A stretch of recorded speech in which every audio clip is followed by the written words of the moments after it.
He was an interrupter who helped interrupt violence in the city. It turns out he actually worked for a multi-state drug dealer and even helped coordinate murders for hire. And SLU basketball with a win. You heard it here last night on KMOX. They beat LaSalle. The Blues will take on the Golden Knights tonight. Again, it is Amy Mark Scores and Chris Ranji. We are glad you are with us today. And Amy, we were talking about, we have actually talked a lot about the radioactive material in St. Louis. Last week, we had an interview with, or maybe it was 2 weeks ago, with Nikki Budzinski, who represents a part of the Metro East, where there was an old Dow chemical plant, which no longer, the building is still there. But that particular business is no longer there. Mm-hmm. But there's radioactive material there. Uranium and thorium was stored at that building. And a lot of that comes from the Manhattan Project. Yeah, insane. And the great majority of that radioactive material was delivered over to the Bridgeton area near the airport. And there are a couple of landfills that are pretty close to each other. Well, now apparently, and we're going to talk to Maria Kina on this story a little bit later on. KMOX has been covering this. The Missouri Independent has been on it as well. But apparently, from what I understand, it looks like they believe, Missouri officials believe, that some of that radioactive material is basically a little closer to the surface than they would like. Yeah, and it is confusing. To be honest, Ron, you and I have talked about this story. We've talked a lot.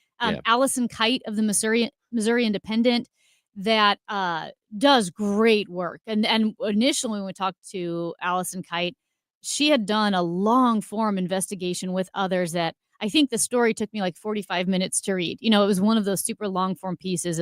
It was brilliant. I know as a heads up, we will be talking to Katie Cull, St. Louis Post-Dispatch reporter, who's also been covering the story of the landfill. But you and I had maps out, like our phones, pulling up Google Maps. Yeah. Because the way like Bridgeton and Earth City and Maryland Heights and all of these areas being thrown out there in that conversation because they all butt up against each other. I was a little confused with like what landfill I was looking at. You pulled up the Westlake landfill, and then very close to that is the Bridgeton landfill. Yeah, I think there's a mistake in the way it's been presented, because both landfills are in Bridgeton. Yes. But there's a disposal area 1 and a disposal area 2. They are right next to each other. Mm-hmm. And the radioactive waste, they have believed for so long, has been in the if you're looking at a map, just the northern landfill, which is really right on the same property. It's right there. Well, they believe that it is encroaching on the other one as well. And if you're wondering where exactly we're talking about, if you know where the Rams practice facility used to be, it's pretty close to that. Yeah.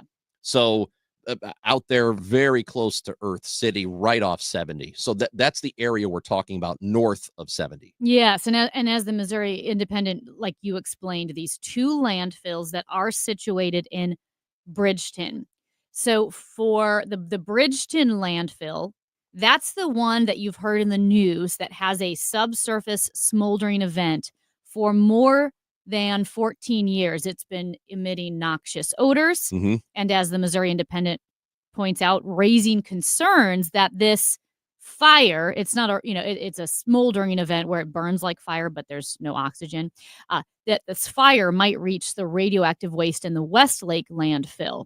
But the state, in this letter that we'll be talking about today, is saying there may be radioactive waste in the Bridgeton portion of the landfill, far closer to the subsurface smolder than previously known.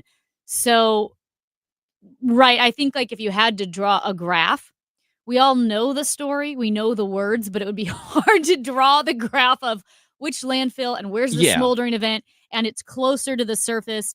And to me, Ranj, I think this should be the biggest story in the area. Yeah, and I think the last time we talked about this, which was a couple of months ago, probably, I said that. I said this is, I don't know if there's anything more important, really, truly, in the St. Louis area than this. Mhm. A thing that has to be fixed because it is affecting the health of people. It is affecting lives. It will and has already killed people. Even if you cannot make the direct connection, there is going to be a cleanup effort. According to the EPA, they did announce that they're expanding excavation of the Westlake landfill, and because they have found additional radioactive contamination. So there are about 40 acres of the landfill that are going to be included in the cleanup, 20,000 cubic yards of contaminated soil, and it's going to cost upwards of $400 million. And here's the thing, whatever it costs, you got to do it. If it's $1 billion, you got to do it. If it's $2 billion, you have to do it.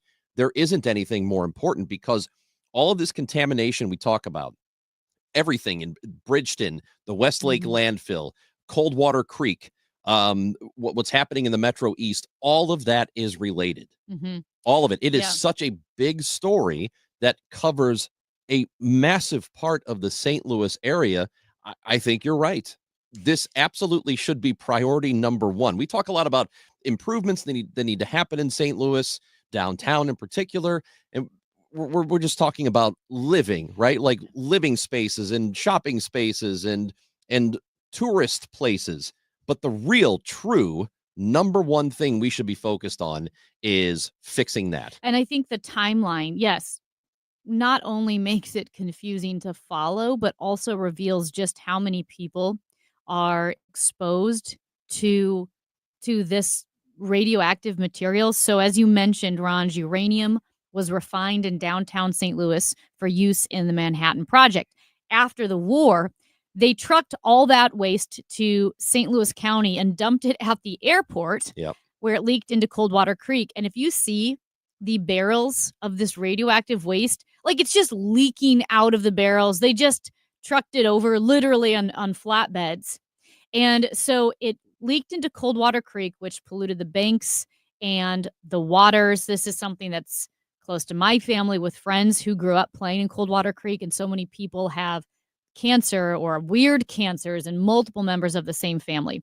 Then the waste was sold and moved to a site in Hazelwood, which is still adjacent to the creek. It continued to expose residents. And in 1973, after valuable metals were extracted from the pile, the remaining waste was illegally dumped in the Westlake landfill.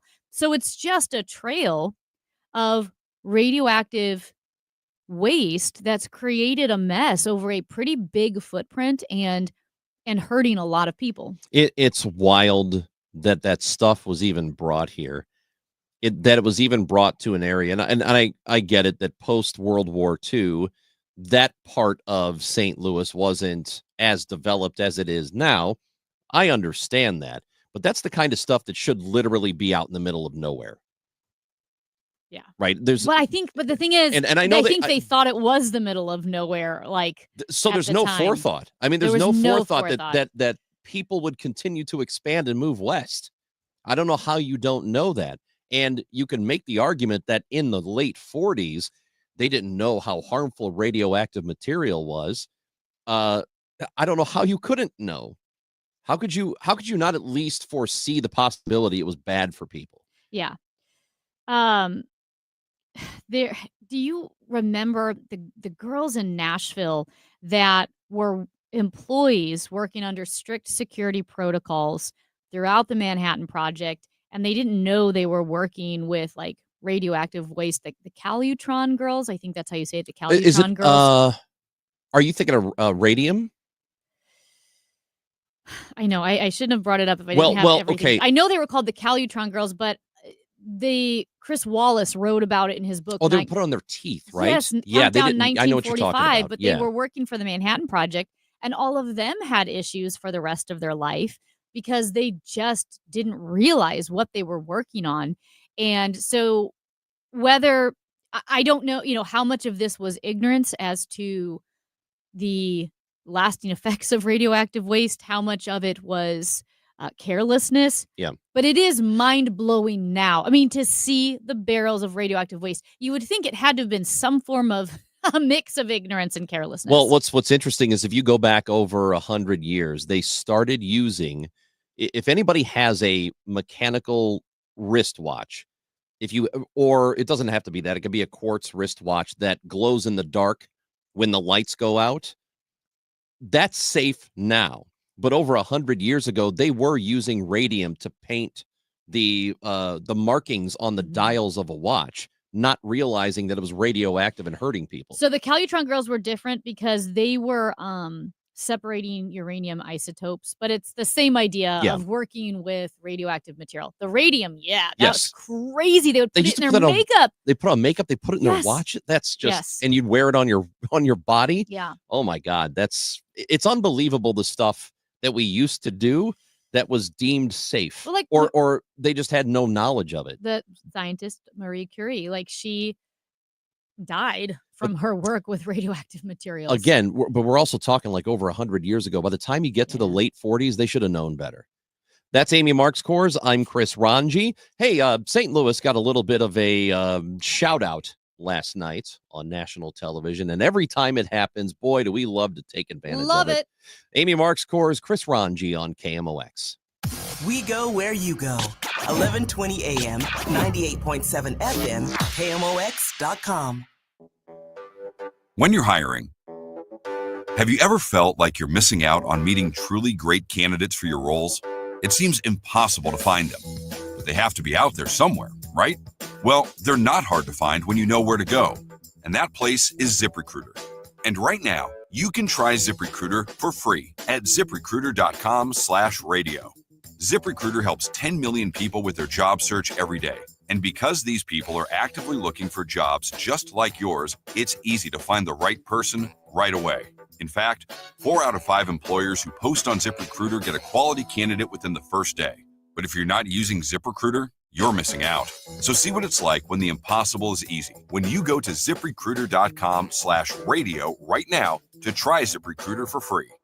Once again, that's ZipRecruiter.com/radio. ZipRecruiter.com/radio. Never miss out on great candidates with ZipRecruiter. If you owe the IRS, you have a legal issue, and you need the Lance Drury Law Firm. We'll protect your rights. Log on at LanceDruryLaw.com. I want to learn how to cook, but I keep ordering takeout. I plan to rearrange my closet, but I stopped after picking the clothes up off the floor. Accomplishing goals is hard, but when your goal is to learn a new language, Babbel makes it easy. In just 15 minutes a day, Babbel's award-winning language learning app will help you start speaking another language. Start having conversations in as little as 3 weeks. Comment tu t'appelles? Comment tu t'appelles? Vous êtes où? Vous êtes où? Babbel's bite-sized lessons make it easy to learn words and phrases you'll actually use. So when someone asks, "How's your French going?" you can say, Babbel est amusant et facilite grandement l'apprentissage d'une nouvelle langue. Et cela ne prend que 15 minutes par jour. When you want to really learn another language, it starts with Babbel. Babbel, language for life. Celebrating 10 million subscriptions sold. Now try Babbel for free at Babbel.com. Just go to Babbel.com and start learning a new language today. That's Babbel.com. Babbel.com. Do you want to kickstart planning for your retirement this year? I know the quick and easy way to do this. It's a 3-hour adult education class. It's called Retirement Planning 101. It's almost like getting the Cliff Notes, right? On how you could make your money go a lot further in retirement. Hi, it's Sue Thomas. And this is a one-night class. It's taught by a fiduciary advisor from financial and tax architects with decades of financial planning experience. Now, they hold these at colleges and libraries throughout St. Louis. You're going to learn about IRA and 401k withdrawals, tax saving strategies, Roth conversions, Social Security, and more. And there's no cost. Just bring 3 canned goods for the St. Louis Crisis Nursery. Now, there are still openings for classes this month and next. So call 314-947-2012, 314-947-2012. That's 314-947-2012. Prescriptions require an online consultation with a healthcare provider who will determine if appropriate. Restrictions apply. See website for details and important safety information. Price varies based on product and subscription plan.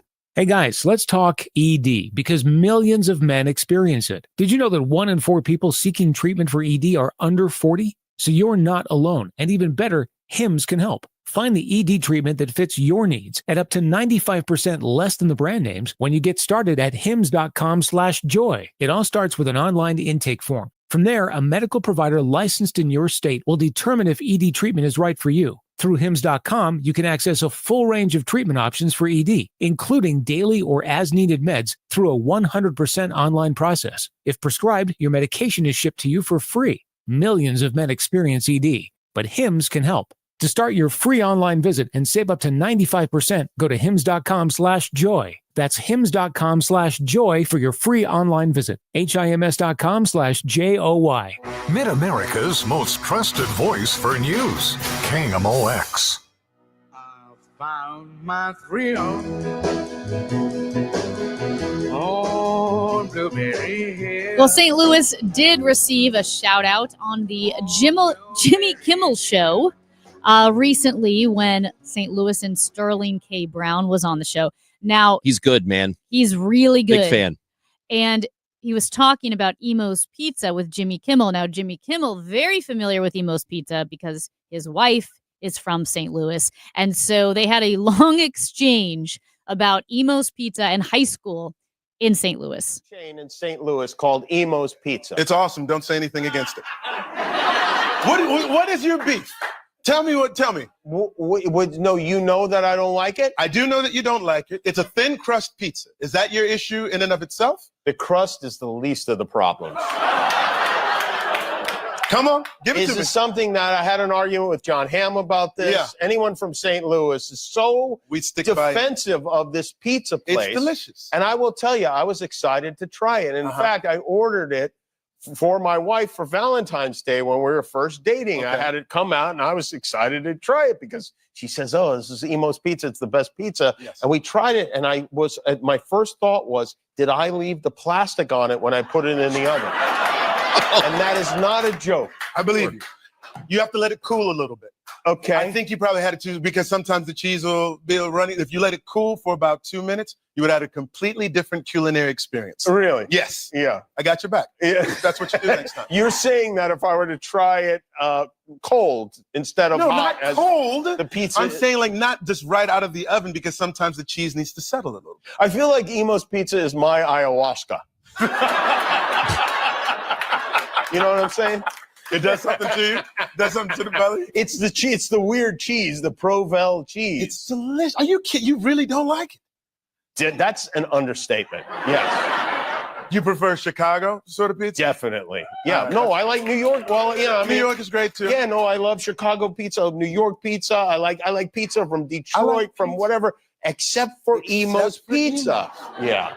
Yeah. All right. To each his own. I'm not going to fight you. All right. Well, see, now, if this is your... What about your wife? Did she like Emo's Pizza? She loves Emo Pizza. Oh, see? Another thing you guys can agree on. We agree on a lot. We agree on more than we don't agree on. Okay. All right. But the big ones, you know. All right. All right. Well, next time, maybe we'll try it together. I'll give it another shot. That would make me very happy. Okay. Very good. Sterling? First thing I want to ask you, you don't like Emo's Pizza, do you? It's the best pizza in the world. Really bomb. So that was Jason Tatum right end. at the very end there. All Yeah. right, here's the thing about St. Louis style pizza, just in general. I think if you are coming from somewhere else and you've never experienced it before and you've eaten, Chicago style, New York style, whatever it is, I always tell people don't go into it expecting it to taste like those. Mm-hmm. Expect something a little bit different. Like, really, don't go in thinking it's pizza. It is, but don't think that it's pizza, because if you do and you don't get mozzarella, you're going to think, what the hell is this? And that's why a lot of people from out of town don't like it. Except the most important person from out of town likes it because her husband, who is from St. Louis, loves it and introduced her to it. And that would be the greatest of all time, Simone Biles. Likes Emo's Pizza. She does? She tweeted about it. Oh. Like 2 years ago, she tweeted about it because she got Emo's Pizza. Her husband, who plays for the Bears, and his name is Jonathan Owens. Introduced her to it. And when she tweeted about Emo's Pizza, I'm like, well, Jimmy Kimmel can, you know what? Well, because look, Simone Biles has given it her approval. I love Emo's. I love St. Louis style. I grew up on it, though. I can imagine if I had not grown up on it, I can see myself not liking it. If I had just had all the other stuff first for years and years and years, and then I tried our style of pizza, I may not like it either. I think what you said is right, that if you're from out of town, you're unfamiliar with it, and you are expecting a traditional pizza, Right. You're going to be so thrown off, might take you a second. You know what it's like? It's like a new band. The first couple times you hear a song, okay. But it's once you get that familiarity with the band and you realize, oh my gosh, this is my favorite song of all time. I think it's very similar to people who try the deep dish Chicago style at Which first, is because tomato pie, they say. the sauce is on the top, the cheese is in the middle, and it's just very different. At first, it's startling. I don't know if you would like it. Isn't it like lasagna? It's like lasagna without the noodles. It's like tomatoes. It's thicker. Yeah. There's more cheese than normal, and they put the sauce on top as opposed to in the middle. It's really not any different than regular pizza. It's just kind of presented differently. Now, up there, the locals love to pride themselves in not liking the deep dish. They like a thing called tavern style. Okay. So it's pretty much a thin crust, thicker than what St. Louis is, but not quite deep dish. It's So- somewhere in the middle, and then they square cut it. So like wait a minute. Nemo's does. Deep dish is for tourists. That's what they say, but I think they're full of crap. Why would they Because invent it's something good. just for tourists? Well, I don't think they invented it for tourists, but they just say that those are the only people who eat it. I don't agree with that, but that's what they like to So say. is Because tavern I know that people who live there eat it too. is I think it's tab- good. tavern style?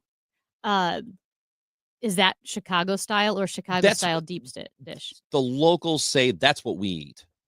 We eat that. Is it close to Detroit style? No, it's more like just regular pizza. Got it.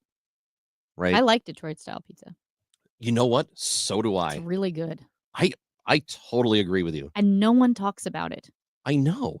I actually hadn't heard of Detroit style even- until like 2 years ago, but I love it. So there's is it Motor City? I think that's what it's called. It's in Brentwood. That's really good. Even Jet's Pizza is good. Mm-hmm. I love Detroit style pizza. I Big fan. Little like Caesars? most pizzas.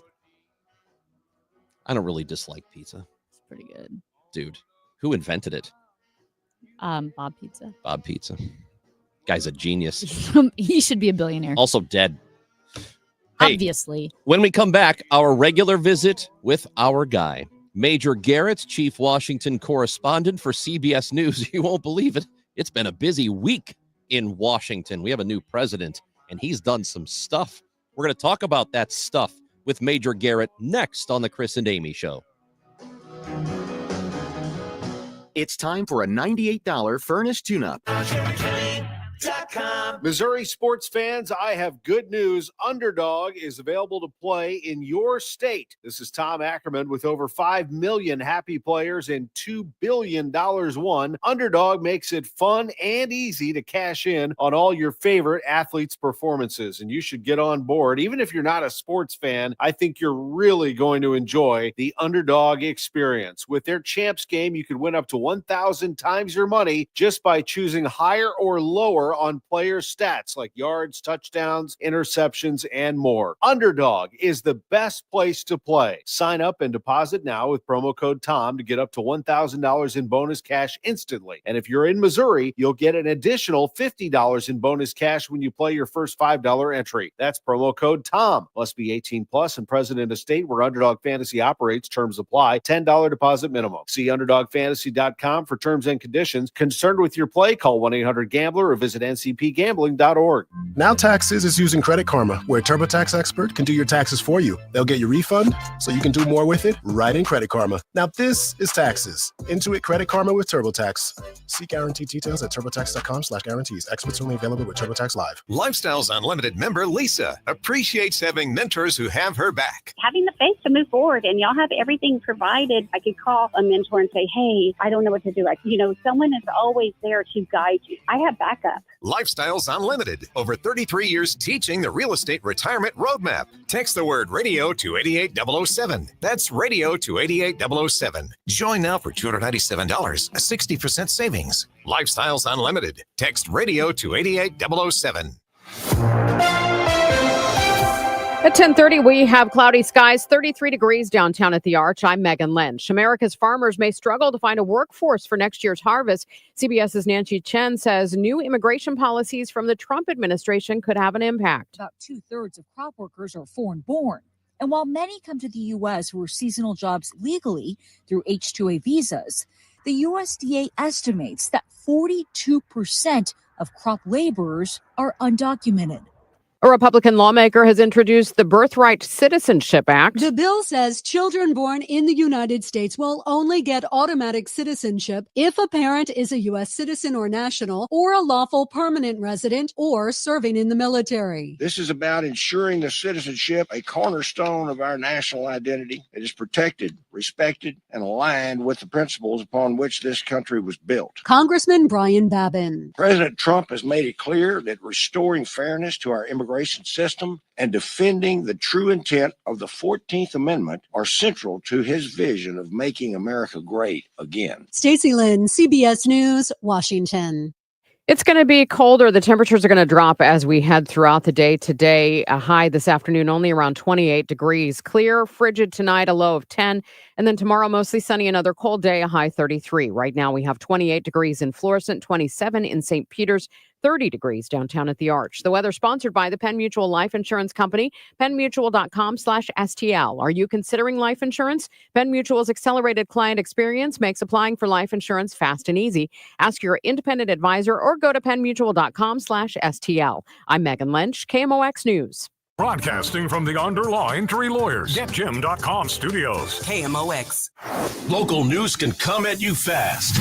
Want the latest on what's happening in your backyard? Download the free Odyssey app. Follow your local news station, and you'll get alerts on the top stories making headlines in your city. You can stay in the know, no matter what you're up to, and be among the first to find out when news breaks. Plus, keep tabs on weather and traffic, so you're never caught off guard. To get started, download the Odyssey app. That's AUDACY, and follow your local news station. If better health, more energy, and detoxing your body are some of your priorities this year, get Active Liver today and start the year off knowing you're giving your liver some well-deserved relief. You can find Active Liver in stores at your local CVS or online at Amazon or NewNordicUSA.com. You can still protect yourself and your loved ones this winter. The Urban League of Metropolitan St. Louis and St. Louis Integrated Health Network have one more free COVID vaccine event on Saturday, January 25th from 10 to 3 at Greater St. Mark Baptist Church, 9950 Glen Owen Drive in St. Louis. Get vaccinated and receive a gift card as our thanks. For information, call 314-337-3683. That's 314-337-3683. Let's build a healthier community together. Don't miss American rock, R&B, and soul singing legend Daryl Hall. With special guest Glenn Tilbrook. Coming to Stiefel Theater March 30th. And KMOX has your chance to win a pair of tickets to see the show. Daryl Hall, Glenn Tilbrook, March 30th at Stiefel Theater. Register now on KMOX.com/contests for your chance to win. News Radio KMOX, the home of the Cardinals. Now, Major News with Major Garrett with Chris and Amy on KMOX.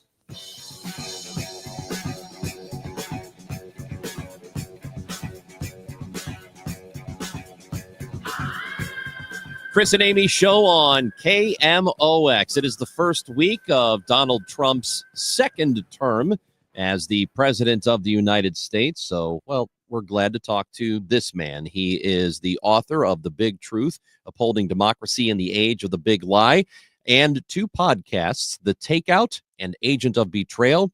Chief Washington correspondent for CBS News. It is Major Garrett with us this Thursday morning. How's it going, Major? Fine. How is everybody? Well, it seems like we're good. Pretty eventful first few days. I just want to ask this, Ron. Yeah. So was that like an intentional hidden joke, the Immigrant Song from Led Zeppelin?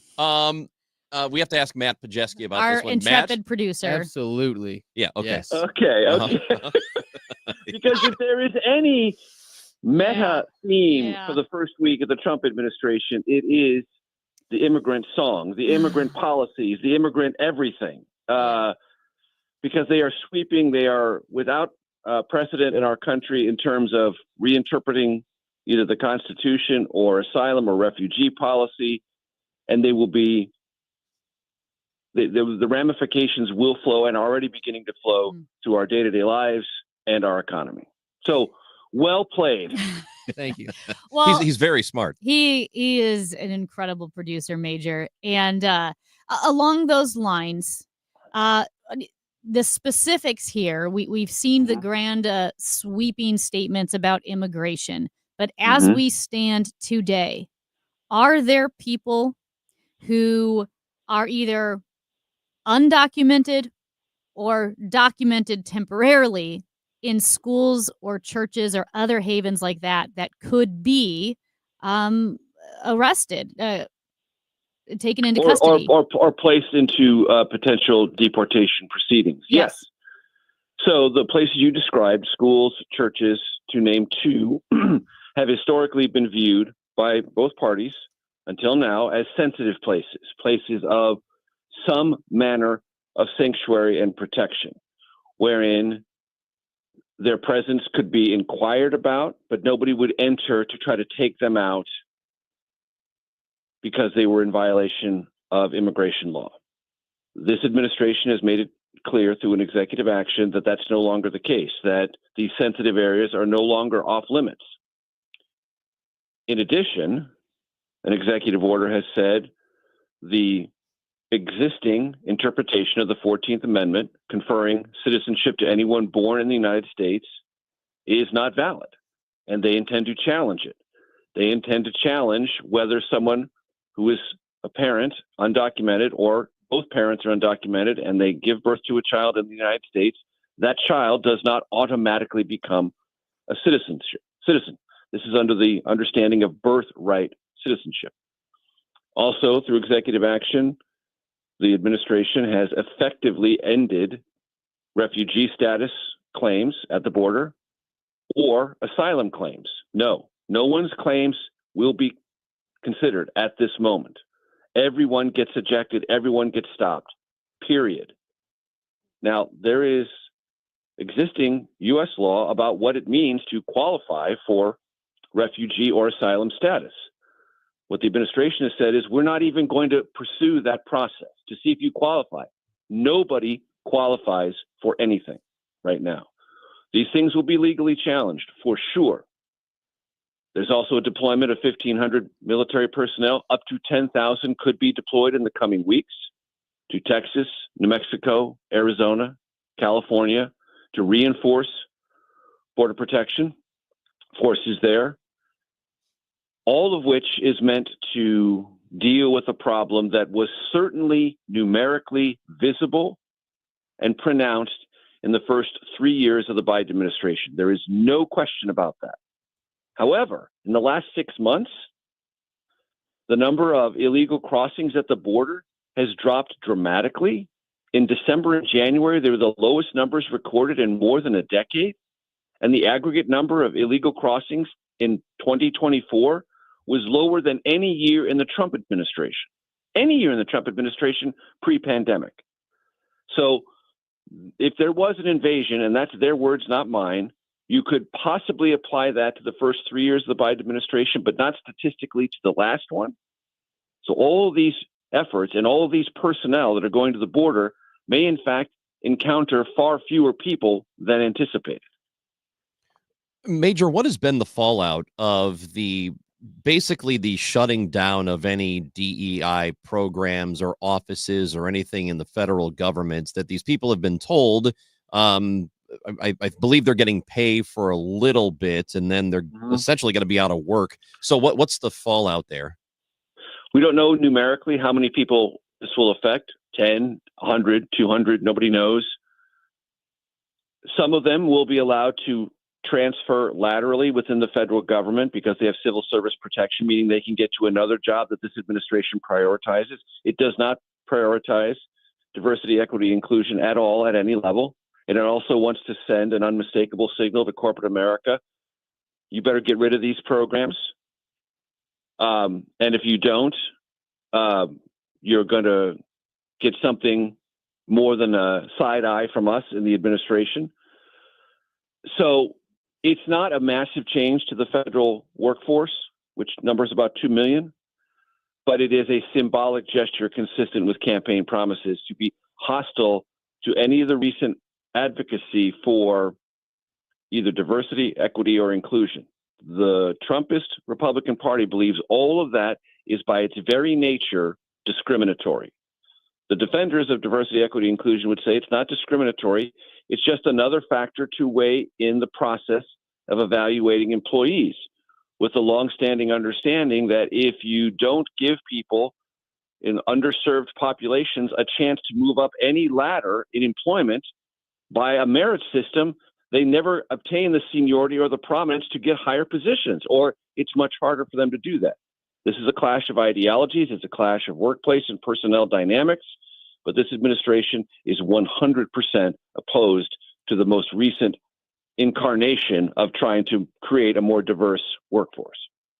Major, I know there is a lot has happened since we last talked, but one of President Biden's last actions was seemingly unilaterally amending the Constitution when he declared that the Equal Rights Amendment was the 28th Amendment. Obviously, Ruth Bader Ginsburg, Supreme Court Justice, loved the ERA, and she said it is not an amendment. What do you make of that odd declaration and what that means going forward? It has no practical effect because when Congress set this process for ratification in motion, it set a deadline. And the deadline is long since lapsed. Yes, 2 or 3 years ago, I forget the exact number of years, Virginia was the state that took it over the 2/3 requirement for ratification, but it was well past the deadline. And that was the process by which this amendment was understood to work through. So it's a utterly symbolic thing. Biden could have done it in the first day of his presidency. He didn't do it. He did it the last because someone probably said, hey, why don't you do this? There's no harm, no foul. And in the grand scheme of things, there isn't anything that supersedes or is more controlling of existing federal law in terms of discriminatory policies, wage or otherwise. Very symbolic, odd, ill-timed, and immaterial. I thought you were going to ask me about the family pardons, by the way. Well, I have a long list. We can a lot of pardons to talk about. Let's go ahead here. and do that. Boy, do we do it. We do.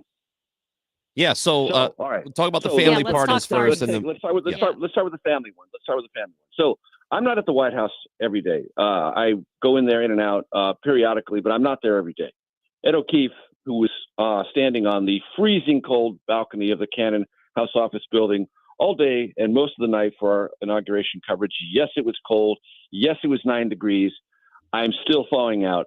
Be that as it may, when that news came just before noon on Inauguration Day, and Ed O'Keefe is an experienced, hard-bitten reporter, kind of like me. Very few things surprise us. Very few things cause us to slacken our jaw in amazement. That did. He could not believe it. He was absolutely astonished that President Biden issued these blanket, sweeping, preemptive pardons for members of his broader family. I was too. But as someone who's at the White House every day and who deals with these people and gets their general orientation to things like that, he was stunned. And the country, I think, is stunned. And for Republicans who have long been discussing this possibility or this theory of a Biden crime family, there are things that can be questioned about relationships and consulting contracts that flow through family members of prominent politicians. Hello, that's basically been true almost our entire history. Republicans said there was something particularly egregious about the Biden family. They never brought it to the floor of the House. There was never an impeachment resolution. All of it was more conjecture than hard and fast evidence. But these pardons say, wait a minute, maybe they were right all along. Why else would you preemptively pardon someone? And how can a president who tells the country over and over and over, I believe in due process and the rule of law, short circuit entirely? There isn't even an investigation. And there's a blanket pardon? That raises all kinds of questions. And if you don't think it didn't pave the way, either intellectually or ideologically, for President Trump to do what he did with the January 6th convicted felons and convicted trespassers, you're kidding yourself, because it did. And it gave Republicans plenty of talking points to say, well, whatever Trump did, Biden is worse. Whether you believe that or not, it created a rhetorical atmosphere where Republicans could say, bad on him, maybe bad on my guy, but it's bad all around and kind of a wash. And that's where we are. In reality, though, they can use that. But in reality, do you think that's the case? That no, President... they're not morally equivalent. They're not morally equivalent. But I don't get to. That's my opinion. They're not morally equivalent. Okay. But in a political atmosphere in which those who are on the Trump side believe there was excessive prosecution of people who trespassed, I don't believe that many Trumpers believe there was excessive prosecution of people who beat cops up. The president does. I don't think most Trumpers do. I think there have always had misgivings about that, and one of those people punished because they don't want to see cops beaten anywhere, least of all the United States Congress. But Trump did that. They're not morally equivalent. These people got due process. They pled guilty or were convicted by a jury of their peers. Full stop. However, when you so sweepingly exercise pardon powers as a president of the United States to protect your family and protect the Hunter Biden situation, not just for the crimes in which he was either convicted or pled, but reaching all the way back to when he started with Burisma, you are sending a signal that there is something about due process or something about the application of the law that you are materially afraid of when it comes to your family, and you are going to single them out for protection. That is a way of saying the law can't touch me and my family. That is a signal, not as disturbing, but plenty disturbing on its own. Yeah. Major, who is on the podcast this week? So I have a little bit of news about that. Oh. This weekend will be the very last podcast episode of The Takeout. Oh. Well, yes. How come? Well, people are going to be disappointed. They will. Now, if you listened to it on the radio last week, you heard this announcement that I made. And if you watch it on TV, on Paramount Plus or CBS News 24/7, you saw my announcement. All I can tell you is this: The Takeout, as a concept, as a show, as a process, is not dead. It's dying momentarily. There will be a new life. There will be an evolution. I can't explain everything yet, but in terms of the podcast and the radio show, it is ending. That was not my decision, but I was very much involved in the decisions made about its evolution. I'm less excited about the former and much more excited about the latter. Interesting. And Eric Posner, who is a brilliant legal mind at the University of Chicago, is our guest this week on the podcast, talking about the limits and the expanded definition of presidential power, not just under President Trump, but many other previous presidents. So as soon as you're done here, can you go ahead and text us and tell us everything that's going on? And we promise not to tell anybody. Stay tuned, ladies and gentlemen. Stay tuned. I thought it was because they heard about the whole idea to wear battery-powered pants to the inauguration. Boy, if the Secret Service would have let me have them, I could have really used them. Especially walking indoors with a bunch of wires attached to you, I'm sure would have gone well. Oh, goodness. All right. Well, we look forward to hearing what your next evolved endeavor will be. Yes, indeed. Thank you, Major. Talk to you next week, Major Garrett. See you. Bye-bye. Major Garrett is the chief Washington correspondent for CBS News. Again, the Takeout podcast, last one this weekend. Better listen to it. Also, The Agent of Betrayal, a very good podcast, and his book, The Big Truth, Upholding Democracy in the Age of the Big Lie. It's Chris and Amy on KMOX. $5,000. That's the average amount of money people in the U.S. are now spending on gas in a year. $5,000. That's crazy. If you drive, you have to download Upside, the free app that gives you cash back every time you get gas. That's right. You can earn real cash back with Upside just by buying the gas you're already buying. You can literally start earning cash back today. I use Upside every time I fill up, and I've already made around $300. You're putting gas in your car anyway. Why not get real cash back? back. If you like free money, download Upside. I'm saving the cash I earn from using Upside to help pay for a vacation later this year. Download the free Upside app now to earn cash back every time you buy gas. Use promo code LANE to get an extra 25 cents per gallon on your first tank. You can cash out anytime right to your bank, PayPal, or a gift card for Amazon and other brands. Just download the free Upside app and use promo code LANE for a 25 cents per gallon bonus on your first tank. That's code LANE for a 25 cents per gallon bonus. Hi, I'm John Walsh here for Omega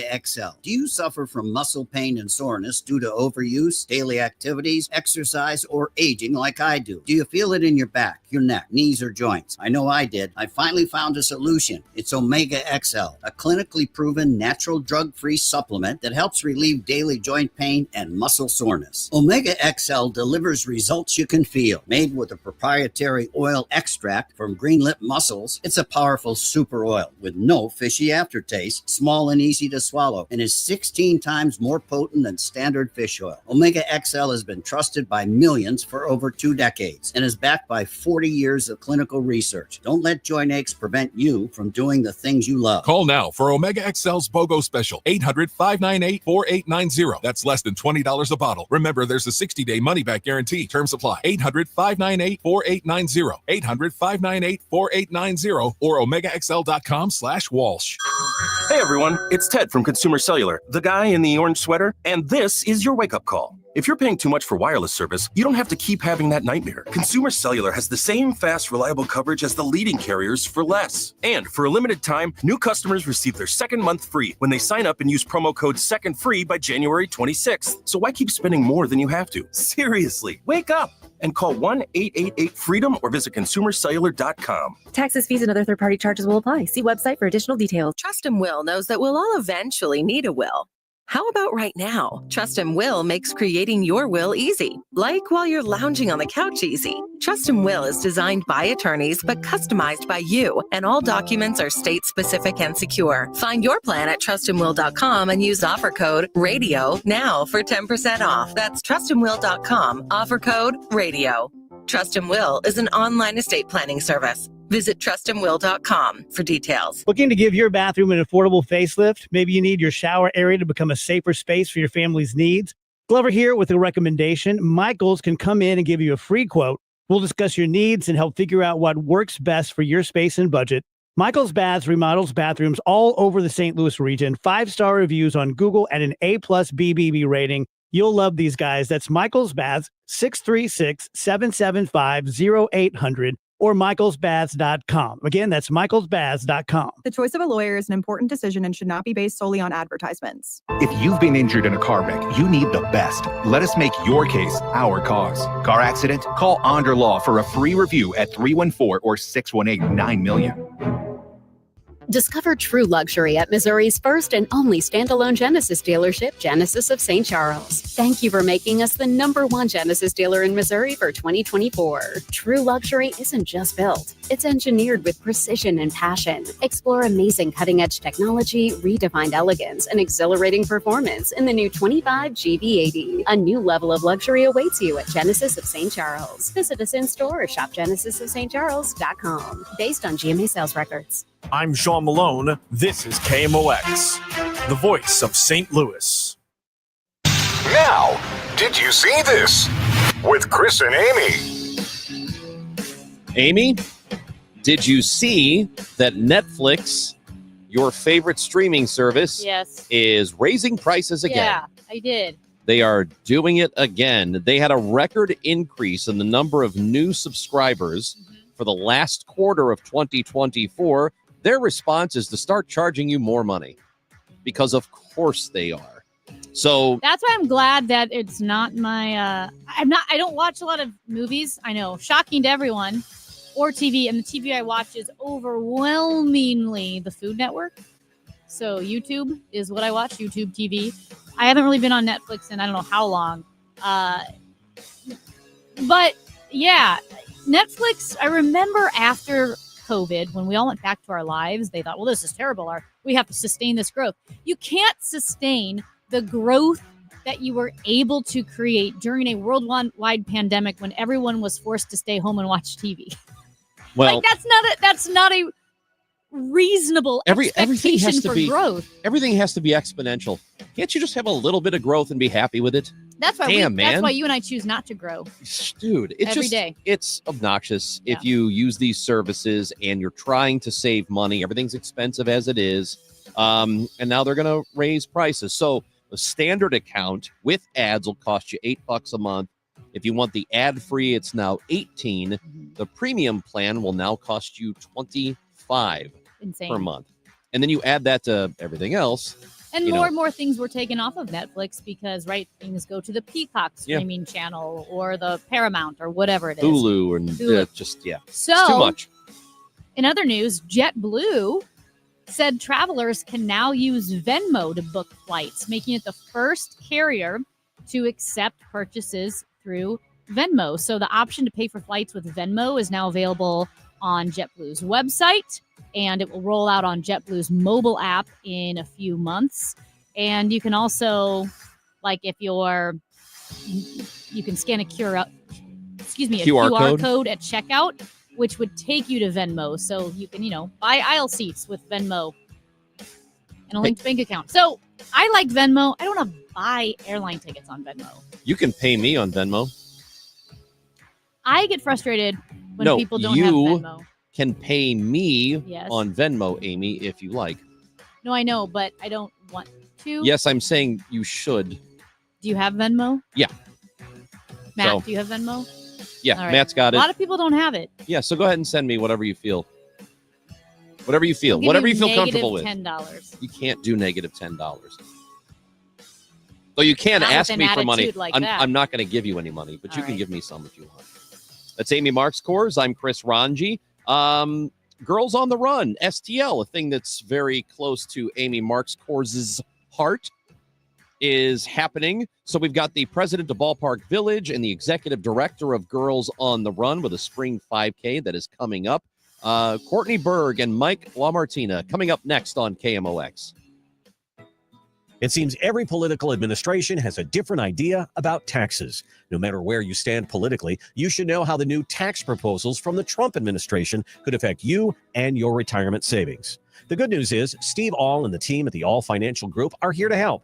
Join us for the upcoming educational seminar Thursday, February 20th or Tuesday, the 25th at Twisted Tree. You'll learn about the proposed tax changes from the Trump administration and how these changes could affect your retirement and your retirement income. That's February 20th or the 25th at Twisted Tree. Reserve your spot by calling 636-230-8824. Again, 636-230-8824 or go to yourmoneymattersstl.com. Investment advisory products and services made available through Impact Partnership Wealth, LLC, IPW, a registered investment advisor. Neither the firm nor its agents nor representatives may give tax or legal advice. Individuals should consult with a qualified professional for guidance before making any purchasing decisions. We all hear the radio ads about the IRS. They tell you to be afraid, to be scared, and they try to frighten you into calling. I'm not here to do that. Tax Relief Advocates is different. TRA is here to tell you that if you owe money to the IRS, whether it's $5,000, $50,000, or $500,000, we have a solution. It doesn't matter if you're sitting in your car, at work, or with your kids. No matter where you are, call now. 800-575-6481. Don't lose hope. TRA can eliminate or reduce what you owe to the IRS. Generous programs are now available that can give you a fresh start. Our passion is taxes and helping individuals fix their IRS problems. We have over 1,000 5-star reviews on Google and an A+ with the Better Business Bureau. You don't need to be afraid of the IRS any longer. End your tax nightmare today by visiting us online at TRA.com or call 800-575-6481. That's 800-575-6481. Tax Relief Advocates. Real solutions for real people. KMOX, KECK HD2, K254CR, St. Louis. The legendary voice of St. Louis, KMOX. Always live on the free Odyssey app. When you're hiring, have you ever felt like you're missing out on meeting truly great candidates for your roles? It seems impossible to find them, but they have to be out there somewhere, right? Well, they're not hard to find when you know where to go. And that place is ZipRecruiter. And right now, you can try ZipRecruiter for free at ZipRecruiter.com/radio. ZipRecruiter helps 10 million people with their job search every day. And because these people are actively looking for jobs just like yours, it's easy to find the right person right away. In fact, 4 out of 5 employers who post on ZipRecruiter get a quality candidate within the first day. But if you're not using ZipRecruiter, you're missing out. So see what it's like when the impossible is easy. When you go to ZipRecruiter.com/radio right now to try ZipRecruiter for free. Once again, that's ZipRecruiter.com/radio. ZipRecruiter.com/radio. Never miss out on great candidates with ZipRecruiter. At 11 o'clock, we have cloudy skies, 28 degrees downtown at the Arch as the temperature drops. We'll have more on the forecast coming up. Republican Congressman Brian Babin of Texas has introduced the Birthright Citizenship Act. The measure would only give automatic citizenship to children born in the United States under certain criteria. This is about ensuring the citizenship, a cornerstone of our national identity. It is protected, respected, and aligned with the principles upon which this country was built. Under the bill, in order to have automatic citizenship, a child born here would have to have one parent who is a citizen or national of the U.S., is a lawful permanent resident whose residence is in the United States, or is a lawful immigrant performing active service in the United States Armed Forces. CBS's Nicole Valdez tells us the 17-year-old shooter who killed one student and wounded another at Antioch High School in Nashville before turning the gun on himself left behind writings and social media posts praising mass shooters and espousing far-right views. Terrified students took cover inside this Tennessee high school Wednesday morning after hearing gunshots after gunshot. It started just after 11 a.m. According to police, the shooter, who was armed with a pistol, has been identified as 17-year-old Solomon Henderson. 16-year-old Jocelyn Correa Escalante was killed. A new bill in Illinois would take public school panic alerts statewide. Alyssa's law would require schools to implement a system that connects them to first responders in case of a shooting or other emergency. Sponsor Janet Yang Rower says each district can decide how it will work. Some schools, for example, have restricted cell phone use. In my own school district where my kids go to school, it's going to be, I think, a button that's attached to the teacher's ID. Sometimes that phone might not be as accessible, which makes these systems even more important. Alyssa's law, named after a victim of the school shooting in Parkland, Florida. 7 other states have passed similar measures. Vandals hit the National Museum of Transportation recently, covering 2 historic trolley cars with graffiti. The damage is estimated at $20,000. Museum officials are working with St. Louis County Police. They've handed over security photos of the individuals that were captured moments the vandals spray painted the security camera lenses. The suspects apparently got on the property from the Union Pacific Main Line. The museum's executive director says they're heartbroken by the careless, selfish, and senseless act. They're hoping for donations to help them repair the damage. Recent freezing and thawing could be causing problems for your home. Home Inspector Ryan Heil of R. Heil and Associates says you could be at risk of ice damming if you didn't clean out your gutters before winter. With any rain and snow accumulation, what it does, it freezes into troughs, and the ice can actually, it builds up, and what does, it works its way up across the shingles and can get underneath shingles, causing moisture damage. Heil says that moisture can potentially get through the roof and into walls and windows. From the KMOX business desk, sudden battery failure at the heart of a recall of some of Ford's most popular vehicles. Here's WWJ reporter Jeff Gilbert. It's a defect in the manufacturing of the 12-volt batteries in certain 21 through 23 Bronco Sports and Mavericks. While this is a safety concern, Ford has no reports of fires, accidents, or injuries. Dealers will inspect the vehicles and, if needed, replace the batteries. And in the forecast, it's sponsored by Financial and Tax Strategies. Brisk and colder, temperatures dropping today. We're going to fall into the 20s this morning, a high this afternoon, only around 28 degrees. Clear and frigid tonight, a low of 10. And then mostly sunny and cold tomorrow, a high of 33. Right now, we have cloudy skies, 28 degrees downtown at the Arch. I'm Megan Lynch, KMOX News. It's never too early to start thinking about your retirement journey, and it's never too late either.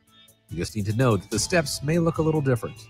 Listen to Wealth and Wisdom with Gary Goldberg, Saturday mornings at 7 here on KMOX. Breaking news, entertaining conversation, and live sports. This is KMOX.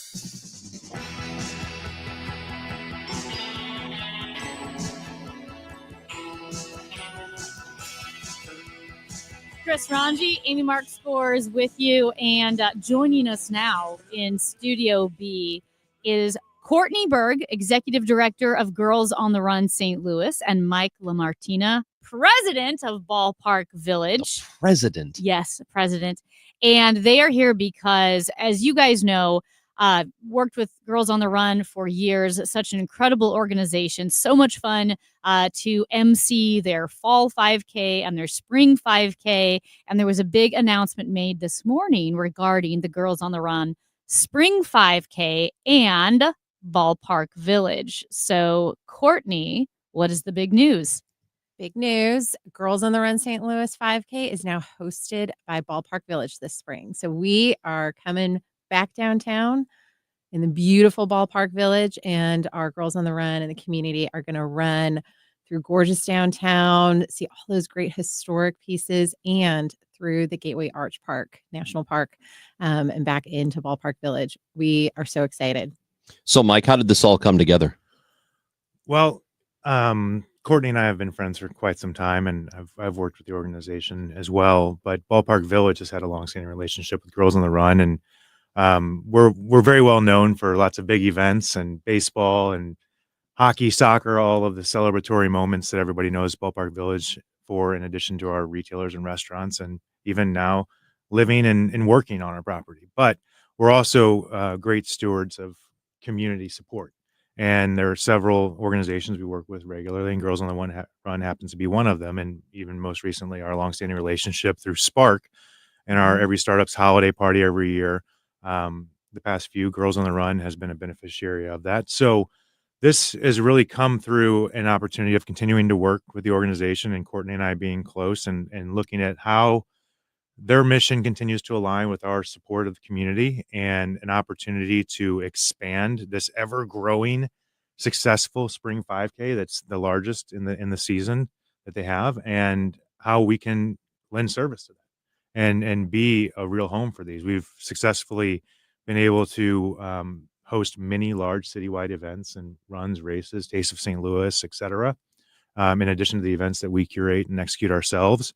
And the scalability is there, but the opportunity to bring the spring 5K back downtown in the home and kind of hub of Ballpark Village, but then also establish a route that runs through downtown St. Louis and acknowledges such beautiful landmarks like the Gateway Arch, the Landing, Busch Stadium, and all of these things for 6,000 plus participants who may not otherwise be coming downtown for these types of activities. It's family friendly and exciting, and we're very excited for it. Yeah, as you mentioned, thousands and thousands of girls participate in both the fall and the spring Girls on the Run 5K.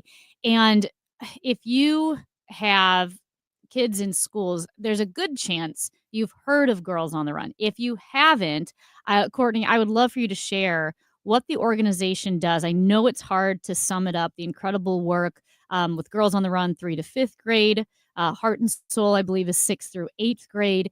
And let's start with this, how self-confidence, self-esteem in young girls goes from super high, the same as boys, and then drops through a certain age. And then what Girls on the Run how they intend to counteract that and build strong women. Yeah, you understand it so well, Amy. And today we're focusing a lot on our 5K, which is part of our curriculum, but really it's so much more. So the research tells us that girls, kind of that early elementary, they feel really good about themselves. They feel confident in who they are, all those great markers. And when you talk to those same girls in high school, exactly what you said, Amy, that self-esteem and all of those pro-social behaviors that, mark for, high academics, peer interactions, all that, they plummet. So, we look at kiddos that have really high self-esteem, and then it flips on its head going into high school. And that's a problem, whether you have that kiddo or it's a problem for all of us, because these are the girls we are waiting for to step into and lead families, communities, our world. And so that's the bad news. The good news is we have this evidence-based curriculum. It's based in adolescent brain development, and it looks at how do we build those protective factors. What does resiliency look like? A lot of times we talk about resiliency building in really uncomfortable and unpleasant experiences. And we are poised to build resiliency in kiddos and address, the impacts of toxic stress and trauma, the mental health crisis with this. So we work in tandem with the Prevention Research Center at Washington University here in St. Louis. And we know that kiddos that participate in just one 8-week season, 97% are showing significant growth in self-esteem, body size satisfaction, all those pro-social factors. And here's what's even more encouraging. Those changes stick with them. So that growth, when we look at those girls in high school and we compare them to their non-participatory peers, so girls that didn't do Girls on the Run, they're still outperforming in all of those areas. So we know that this makes a difference for kiddos. We know that it sticks with them. So then the work becomes easy, right? How do we bring this to everybody? And that's really what we're focusing on. It's so empowering for young girls to work on those issues, to work hard towards a goal. Like you said, building resilience through a positive experience as well. Because in so many ways, we can start to feel like a victim. We can feel in different things that we've experienced in life, right? That we don't have power, that we can't take control. You feel like you're being blown about by the wind. But to build resilience through a positive experience and empowering that shifts your whole mindset, that even if you're going through hard things, you can keep moving forward. You can grow stronger, and viewing good things and hard things as an opportunity to keep pushing. Exactly. And I care very deeply about St. Louis, and Girls on the Run St. Louis is really vested in St. Louis. And so when we think about this mental health crisis, that the U.S. Surgeon General declared that this is a mental health crisis in youth, that feels very scary and overwhelming.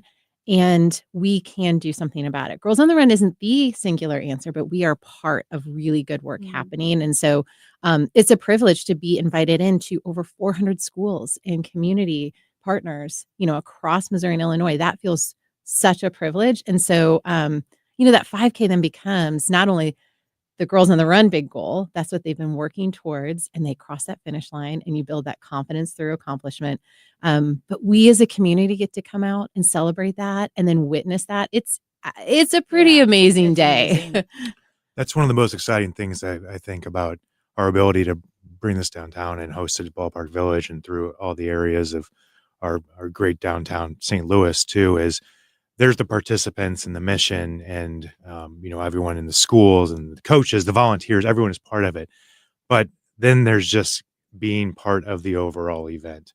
And, from the cheer stations to the sparkling and the liveliness, the excitement of the overall event along the entire race route, and just the activation of the race village and everything else. It's such an energizing and fun event, family friendly, and you don't have to be a participant to get something out of it and really feel the excitement. And that's one of the very exciting things that we're looking forward to and bringing it to life here in the spring. Registration is now open for the Girls on the Run St. Louis 5K hosted by Ballpark Village. It opened today, in fact, runs through April 30th for a lower price. If you wait until May 1st for that first week and a half before the actual event, which is May 10th, it'll cost you a little bit more. But you can register day of. You can register leading up to it. If you want to do it, get that $30 price. It is right now. Girls on the Run, stlewis.org. Is there anything that people need to know or you would like for them to know before they sign up? I think know that this is probably one of the most inclusive and positive run walk experiences. That's just who Girls on the Run is. It is a professional event, right? It's certified course, it's chip timed.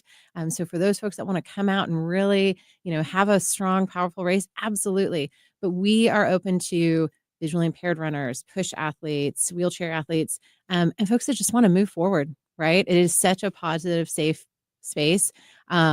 I can't think of something more exciting to have downtown. And we're really excited to be back downtown too. Yeah, it's incredible. It's so much fun. Is it 100% of the girls have some form of scholarship? Yes. to do the program So, as well, whether yes. it's like their shoes that they can't afford, sports bras, whatever they may need. Like when you say it's inclusive, Ronja, it's one of the most amazing thing to see so many young girls like so excited, and they dress up with tutus and sparkles and streamers to go run this race. So St. Louis is better, so much better for having girls on the run. Thank you. I think so too.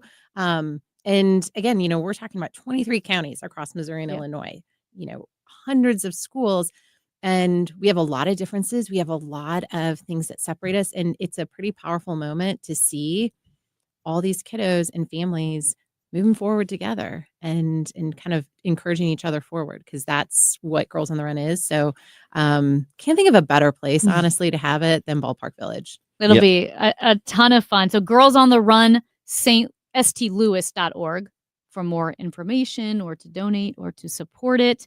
Courtney Berg, Executive Director of Girls on the Run St. Louis. Mike LaMartina, President of Ballpark Village. Mr. President. Ron is very Good to see you. excited about that Yep. title. Thank you guys That's- so much for joining us. Wonderful. Thank you for coming in, guys. Thank you both. It's Chris and Amy on KMOX.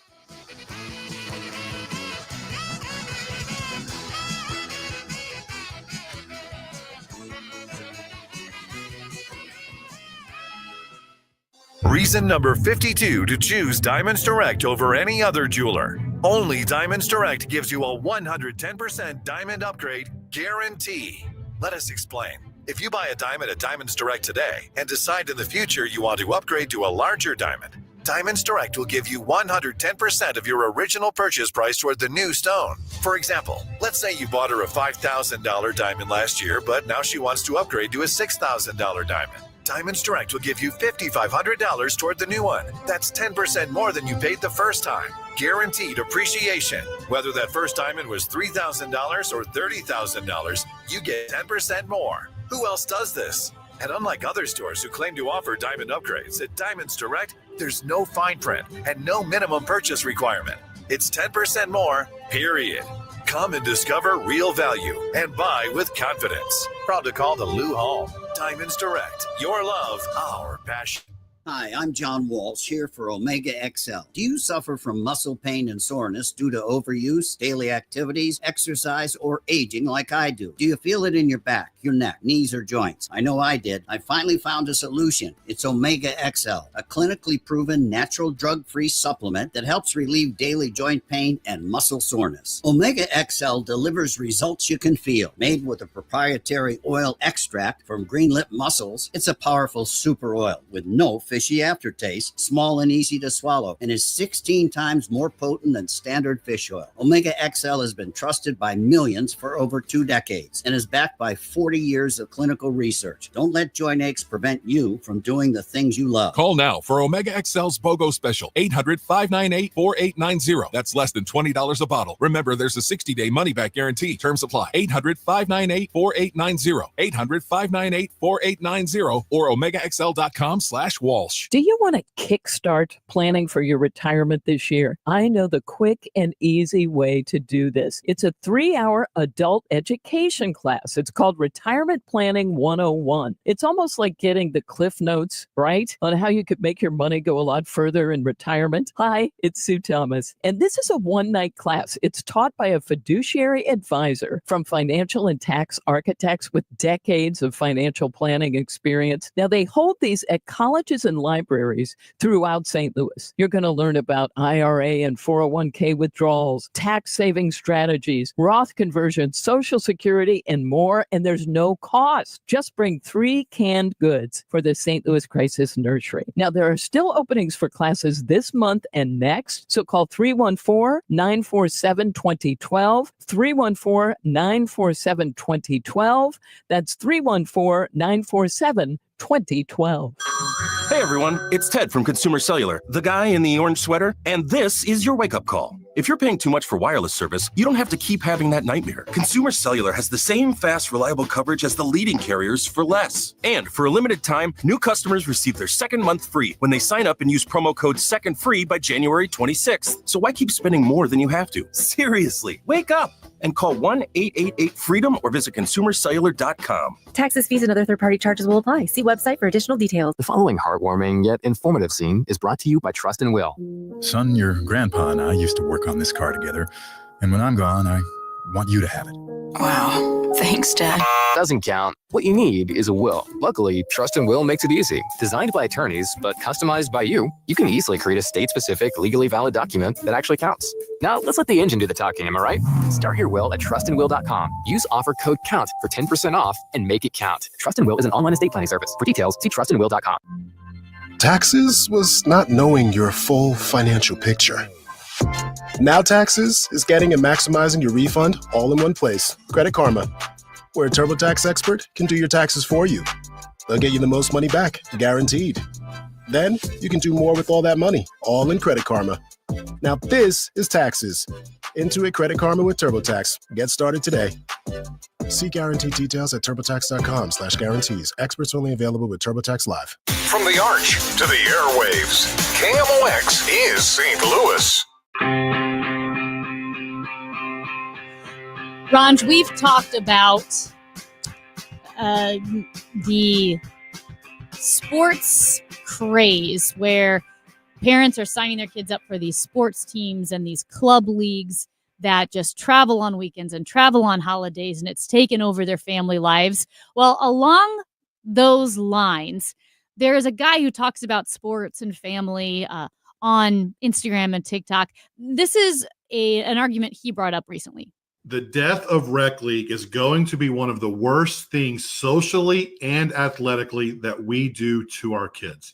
Somehow, in response to our parents giving every kid a participation trophy, we have swung the pendulum back so far to the other side that we've said kids at 7, 8, 9, 10 years old need to be playing on the highest competition teams, going after the trophies. We should be cutting kids at 8 years old.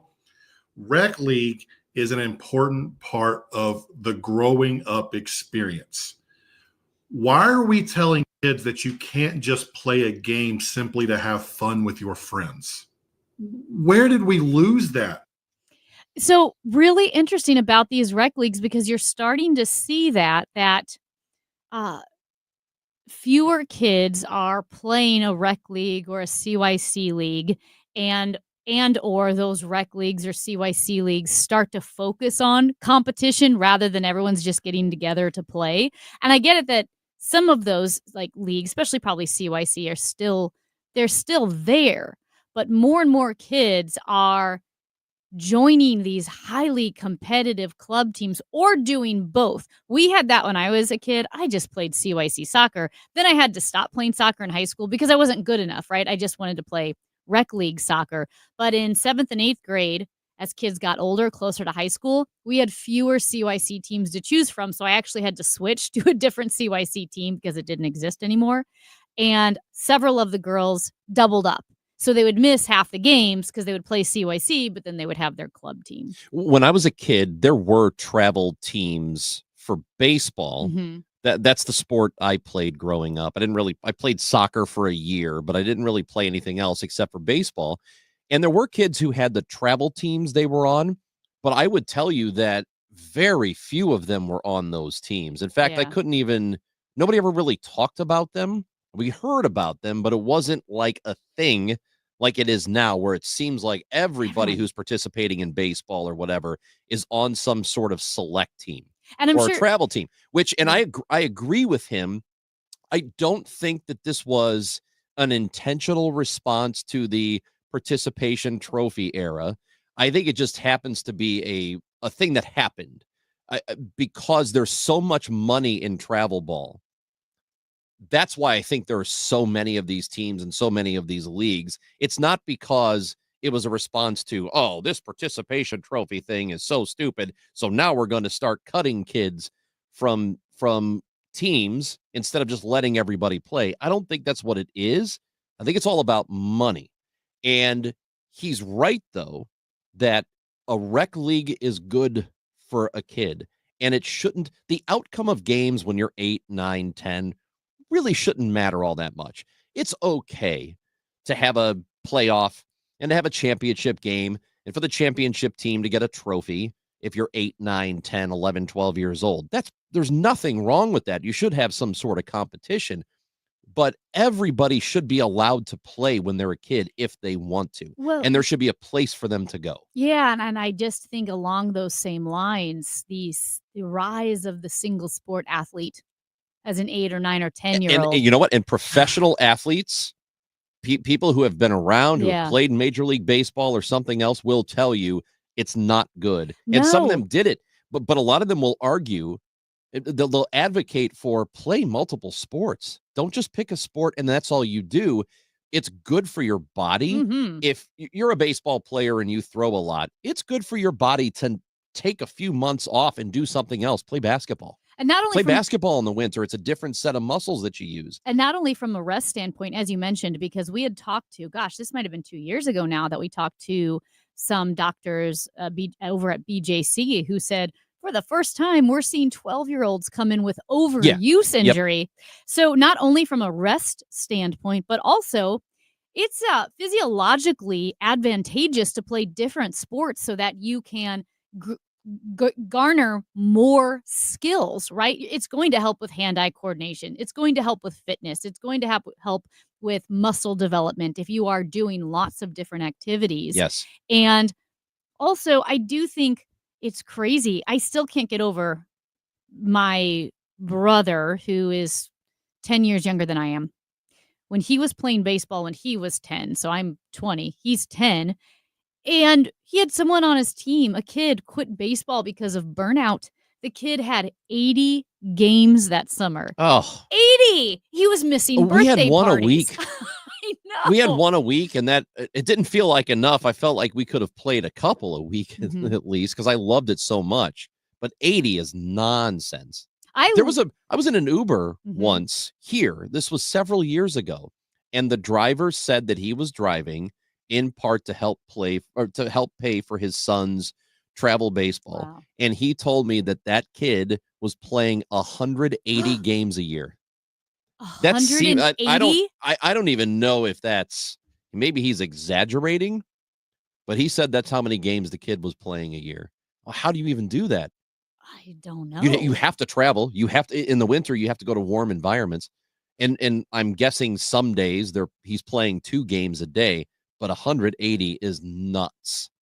Absolutely insane. That's insane. And you can And look- maybe he was off on the number, but I mean, it- even if it's 150, that's a lot. if your kid is special, he's going to be special.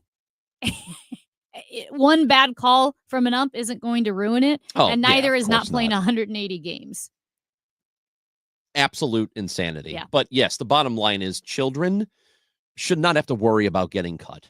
You shouldn't have to worry about getting cut from a team until you're in high school or junior high. Or you should have the option, Yeah. at least. Like that's why I think CYC leagues are so great. Play with your friends. Go play Yes, a game it's with a your game. classmates. And It's if a some are game. better, that's okay. You're in 3rd grade. You're in 4th grade. Have fun. We will talk to Bernie Miklas, who is with us on Tuesdays and Thursdays. His regular visit is coming up when we come back on KMOX. Window Nation customers have been singing our praises for years. With fast local service and an industry-leading 96% customer satisfaction rating, it's no wonder. I researched window companies for the last year to see what the average prices were and the quality of work. Window Nation nailed both. Get 50% off all windows and 0% interest for 6 years. Hurry, this offer ends soon. Schedule a free estimate now. Call 866-90NATION or visit windownation.com. That's 866-90NATION. It's basketball time in Missouri. To the rim for the two-handed jam, and he got fouled. Trent Pierce is becoming a man before our eyes. Mizzou men's basketball is back for a big matchup against nationally ranked Ole Miss this Saturday, January 25th at 5 p.m. Come out as we celebrate Norm Stewart's 90th birthday with a giveaway shirt. Purchase your tickets now at mutigers.com. See you there as Mizzou keeps working towards March. MIZ. Don't miss American rock, R&B, and soul singing legend Daryl Hall. With special guest Glenn Tilbrook. Coming to Stiefel Theater March 30th. And KMOX has your chance to win a pair of tickets to see the show.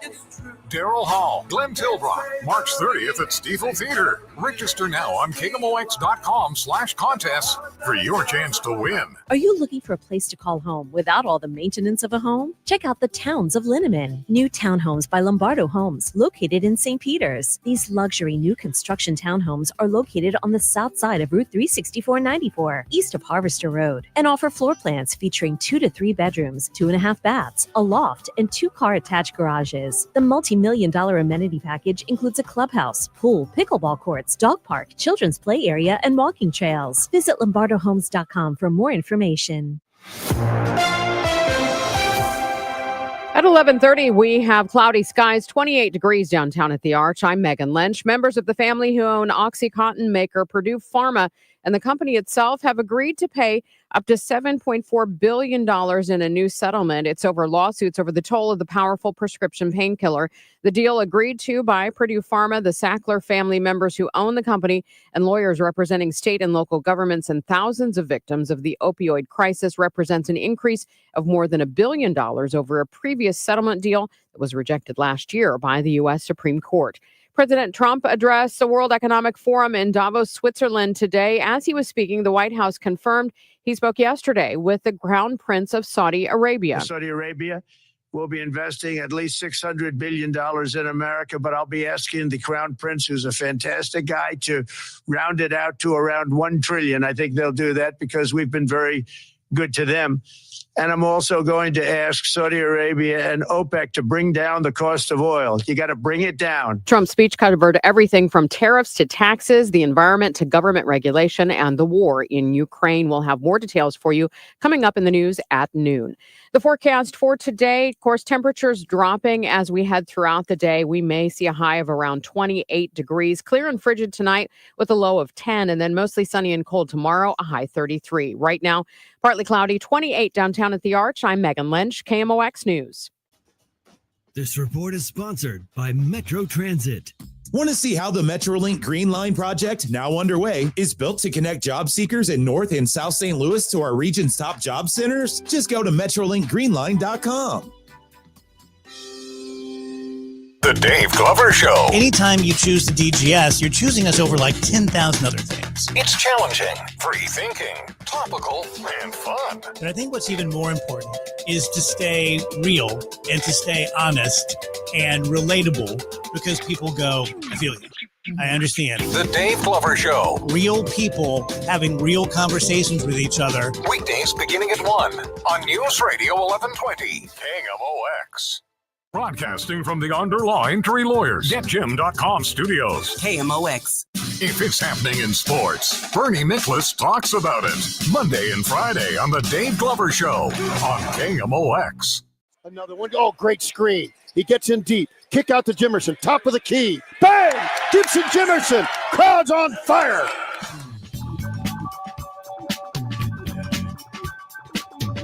The Billikens with a win over LaSalle last night, 64-52. You heard it right here on KMOX. Their next game will be Saturday.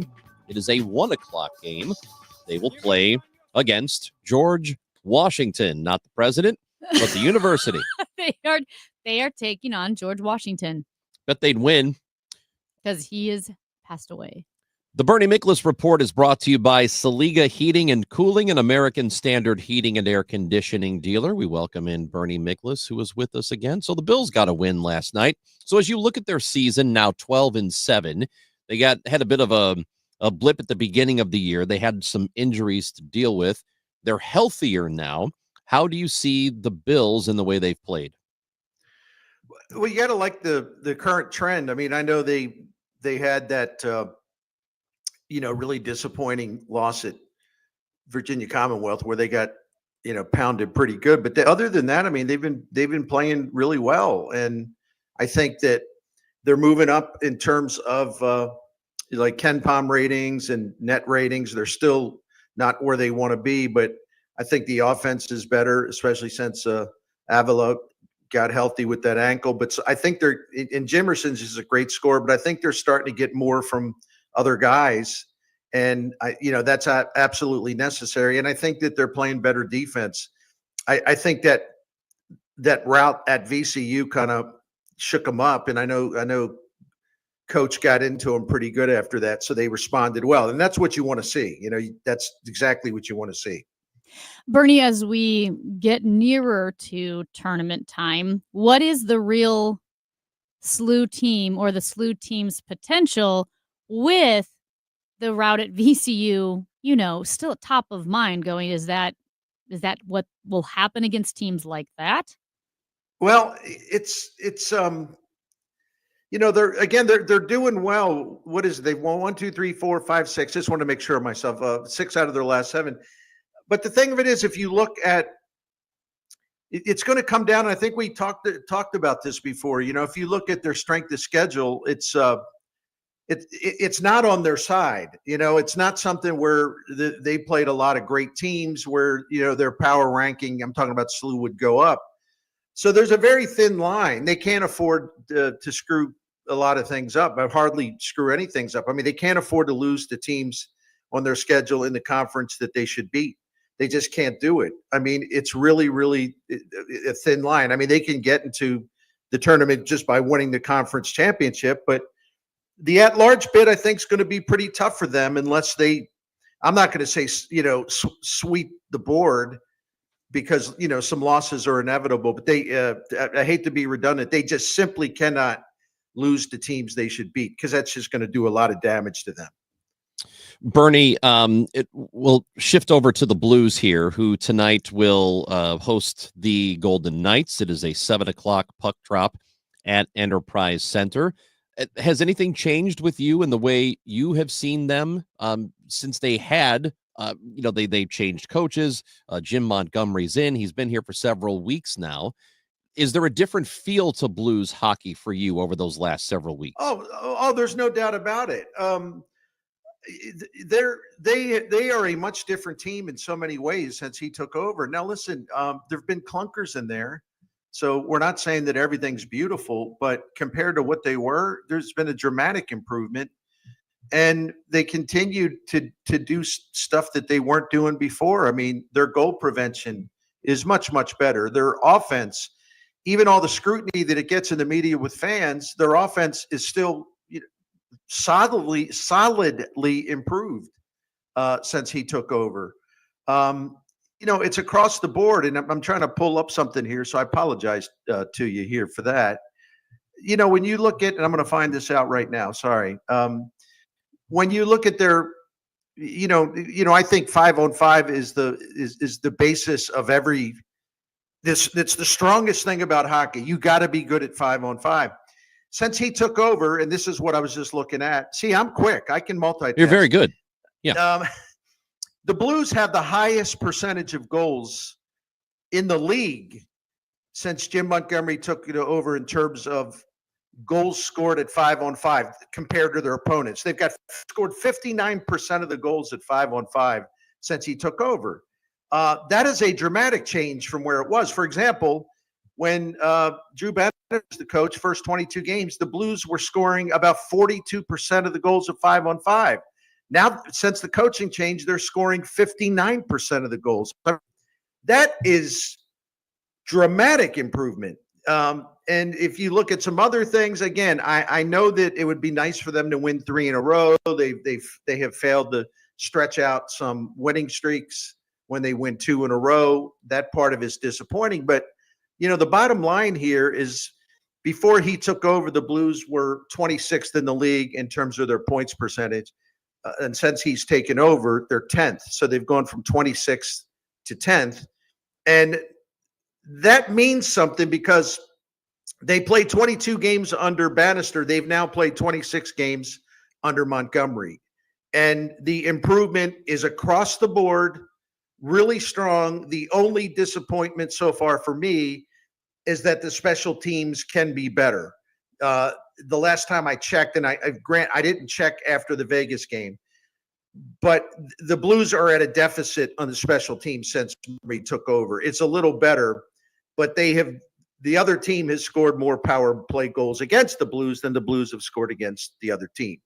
And it's not a huge amount, but it's still a deficit. And I think the special teams have to get better to help that push to try to make the playoffs, because your special teams aren't reliable, man. It can really some games where you play really well at 5-on-5 or whatever, you could lose some games because your special teams are bad. So that's one area that I would circle for sure. Hey, Bernie, moving over to the NFL, because I think this is the last time we'll talk to you before the Chiefs-Bills game on Sunday. Patrick Mahomes had his first availability to the media yesterday ahead of Sunday's AFC title game against the Buffalo Bills. And he was asked about whether or not the referees are favoring the Chiefs. Of course, he said he doesn't feel that way and said they're just doing the best they can. Do you think the referees do tend to tip their cap a bit more to Mahomes specifically and the Chiefs? Or do you think it's just people hating that they're winning everything? No. The facts say, because I've looked into this, and a friend of mine who was right, he wrote a good piece about it in his Substack, Mike Chenier, who's a great football writer and analyst. So he researched this as well. And the fact is, the Chiefs, when we're talking about specific, in other words, let me try to explain this coherently. If you look at all of the penalties that have nothing to do with Patrick Mahomes, right? See, the reason people are going ape over this is because of those two questionable calls in the Houston game, fouls against Patrick Mahomes. So everyone's going bananas. Well, never mind that the Houston Texans moved the ball up and down the field, scored one touchdown. I don't think the refs had anything to do with that. And I didn't see the refs missing field goals or allowing a long kickoff return. So I do think it's sour grapes. And I think it's the typical overreaction when there's some questionable calls, totally questionable calls, because of Chiefs fatigue outside of Kansas City. But Mike Tenier's study, and it's a study that I did too, but his was more complete.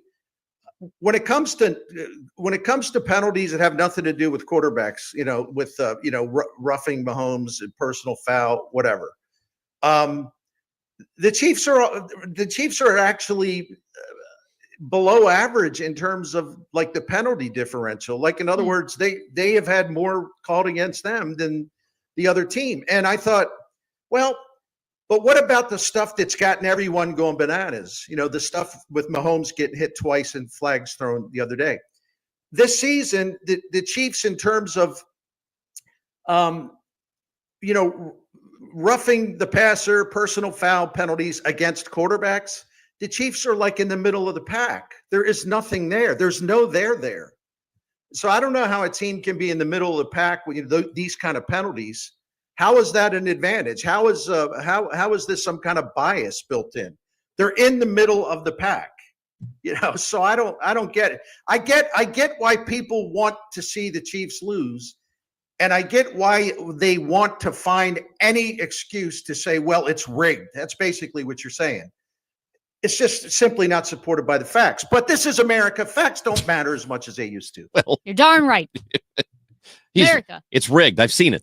I've seen him. I see him get calls other quarterbacks don't get. It's happening. Well, Ron, I was asking Ranj about this earlier, Bernie, because Tony Romo kind of went off on the broadcast about him because he was going to the fake slide where he pulls up and defenders stop stop pursuing because he's about to go down and then he starts running again. Go out of bounds. And so here, excuse me, it was Aikman. I'm sorry. Aikman said, quote, he's trying to draw the penalty rather than just run out of bounds. He slows down. That's been the frustration, and I get it. I understand it. That's been this frustration for these defensive players around the league. That was Troy Aikman. Yeah, and those two guys just kind of like blew a gasket over this. So in other words, what they're saying is that Mahomes tries to work the officials and he tries to bait other teams into taking penalties. And the problem with that is what exactly? What? No, athletes in every sport? That's what I asked Ranj this morning. Is he not just trying to win? In professional sports history, we've never seen anybody try to work the refs. So Patrick Mahomes is the first to ever do that. Well, the argument against that is everybody watching hates flopping. When NBA players flop yeah. and soccer players flop, everybody hates it. Even though they're trying to win and it works and they do it, it's still not fun to watch. Well, since Mahomes became the starting quarterback for the Chiefs 2018, he did start a game at the end of his rookie year, the first season, but he sat on the bench that year. Since started 2018, the Chiefs have won they have a winning percentage of .795 in the regular season, and they're 16-3 in the postseason. So I guess that's the officials. They really need the officials' help to have success, right? It's rigged. Where would their record be if these officials weren't like fixing games for them? I know. That's what I want to know. Come on, Ron. You're just trying to be a contrarian. You know better than this. You're a really smart dude. Oh, don't give him too much credit, Bernie. So this game against Buffalo this weekend, it's the 5:30 game. That's, I don't know, man. Chiefs, Bills. I don't know what to think here. Buffalo's playing really well. Obviously, so are the Chiefs. You don't make it to the AFC Championship without that. What are your thoughts? What are you feeling for the game Sunday in Kansas City? Did we lose Bernie? Where did Bernie? I think he was mad at you. No way. I think he hung up the phone. No. He said, "This is unbelievable. No. This guy doesn't like facts." Erroneous. This is as good of an AFC champion. It's not that we haven't seen it before. Yeah. We've seen these two teams, but something, I don't know, man. There's a different feel about this I one. will say this. I saw a graph, and I bet it's spot on that overwhelmingly Sunday afternoon, everyone will be rooting. And I'm sorry, everyone except for Philadelphia. Everyone in the country except for Philadelphia will be rooting for the Commanders. And on the Sunday night game, everyone except for those in Kansas City will be rooting for the Bills. It's probably about right. Like the whole country. Although I is cheering think for I'm, the Bills, I think except I'm, for I'll be rooting for Philly. I think. why? They're horrible people. Horrible people. Nah, go for it, Phil. They booed Santa Claus. They threw Good. He deserved it. batteries. They deserved it. They all deserved it. What do you have against the Commanders? I'm sick and tired of listening to people talk about Jaden Daniels. Okay, you know what? I don't want to hear it anymore. I think you're a little I don't want to hear it. petty. Hey, and personal. We didn't talk about the Bears making a real hiring. Ben Johnson, their new head coach. Let's go. I hope the Lions are fine never winning another game, because that's what's happened. Their coaching staff's getting poached. Their offensive coordinator is now the best head coach in the NFL. That's true. So we lost Bernie. We hope to get him back, and he'll tell us about Saliga whenever we get an opportunity. It is the Chris and Amy Show, which, by the way, will be broadcasting live from the Billikens Grill on the 31st. Why do they call it the Grillican? On the 31st, it is a Friday, and we are going to be there ahead of the Dayton game. So we're broadcasting our typical show from 10 until 1 o'clock, and we'll have a bunch of slew guests that day. It will be fun. We hope you come see us. And Bernie Miklasz, we have to say goodbye, but tell us about our friends at Saliga. Of course, and thank you very much. I think that Saliga Heating and Cooling can help us out. Anybody that calls them, they're great at what they do. And, you know, the Miklasz family's been a Saliga Heating and Cooling family since, well, I'm going to estimate 16 years. And they've been fantastic. We've learned everything about this independent American Standard heating and air conditioning dealer because we've had a lot of experiences with them. Most of it minor stuff, like no big, huge emergencies. But we did have one of those. And they handled it beautifully. They handled it, as always, with great professionalism and knowledge and class when they come into your home. And we trust them 100% because, and I know that a lot of our neighbors feel the same way, because when Saliga comes into your home and you have a problem and you're anxious about it, you're not sure what it's going to lead to. There's also a thought in the back of your mind with other, it just in terms in general, it's like, gee, is somebody going to talk me into maybe a piece of equipment that's really expensive that I don't really need because I don't know about this stuff. You get all uptight about it. With Saliga Heating and Cooling, the beautiful thing is that they're the opposite of that. There are a couple times where we were convinced we were going to have to buy something big, like a new boiler. And they're like, no. This boiler is good for another 3 years. There's no need to do that now. Down the road, we'll keep checking it. We'll tell you when it's time. And that's exactly how it played out. So their honesty and integrity is just fantastic. And of course, they can do everything you need done in terms of heating and air conditioning. But they have other services too. And you go to SaligaHeatingandCooling.com and take a look at that. I want to interest you in the Priority Club because this is relevant to what I've been talking about with Saliga.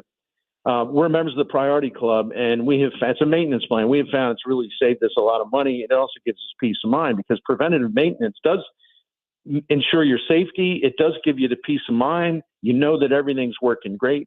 It extends the equipment life, so there's an economical benefit to you. And then it's, of course, service you can trust. So they also have that American Standard heating and air conditioning equipment. Sorry about that. So if you want to find out more about all of this stuff, and don't forget that financing options are available subject to credit approval. You want to find out more about all these things I've mentioned and others, go to SaligaHeatingandCooling.com. The phone number is 314-481-7333. Thank you. They say no two people learn the exact same way. So how did Babbel become the award-winning language learning app with over 16 million subscriptions sold? Well, we thought of you. All of you. Take Sierra. She's an artist and absolutely a visual learner. She's doing a deep dive into our Babbel wordplay videos. Today I'll share a quick lesson on shopping in French. Merci beaucoup. Malcolm is very much a type A, say it to my face type of learner. So he checks with Babbel's speech recognition to make sure that accent? Sur le point. Keith is sweet. He's a be in the room with real people kind of learner. So he loves the live online classes with our language experts. Okay, class. Vos está pronto. Estamos prontos. Wherever you are, however you learn, Babbel is the best choice to break any language barrier. Try Babbel for free at Babbel.com. That's Babbel.com. Babbel.com. Now's a great time to call Morelli Tuck Pointing, get an estimate on exterior tuck pointing, and hop on the spring schedule. Now, if you've been thinking of getting any interior brickwork or stonework tuck pointed, this is also a great time for that. Hi, this is Charlie Brennan. For 34 years, Morelli has been tuck pointing completely solid houses and buildings, repairing brick and stone walls, foundations, walkways, porches, and patios. The Morellis will also caulk and waterproof your home or building. Morelli has worked on 2 of my homes, treating them like they were their own. Always leaving the job site cleaner than when they found it, and that's why the Morellis have won the Angie's List Super Service Award every year since 2005. Morelli is also a recipient of the Better Business Bureau Torch Award. Research their reviews on the Google, Angie's List, and Better Business Bureau websites. 314-645-1387 and MorelliTuckPointing.com. I'm Maria Kina. This is KMOX, the voice of St. Louis. Oh my God, I have huge news, and I didn't see this yesterday, but it is from yesterday, and I don't know how I missed it because this is the best thing that's ever happened. Yes. This is from Deadline. Okay. The media. It's the not Deadline NBC. Show. Oh. It's like the entertainment publication Mhm. for the industry. The long-awaited film adaptation. The long-awaited film adaptation of Eric Larson's best-selling book, Devil in the White City, just got a shot of adrenaline. Sources tell Deadline that 20th Century has come onto the project with Leo DiCaprio in talks to star and Martin Scorsese in talks to direct. This is the movie about the notorious serial killer H.H. Holmes. This guy is from the late obsessed. 1800s. And this movie has been in the works for like 15 years. This guy loves himself, H.H. Holmes. Oh my God, do I? He's HHH. What are the 2 first H's for? I don't.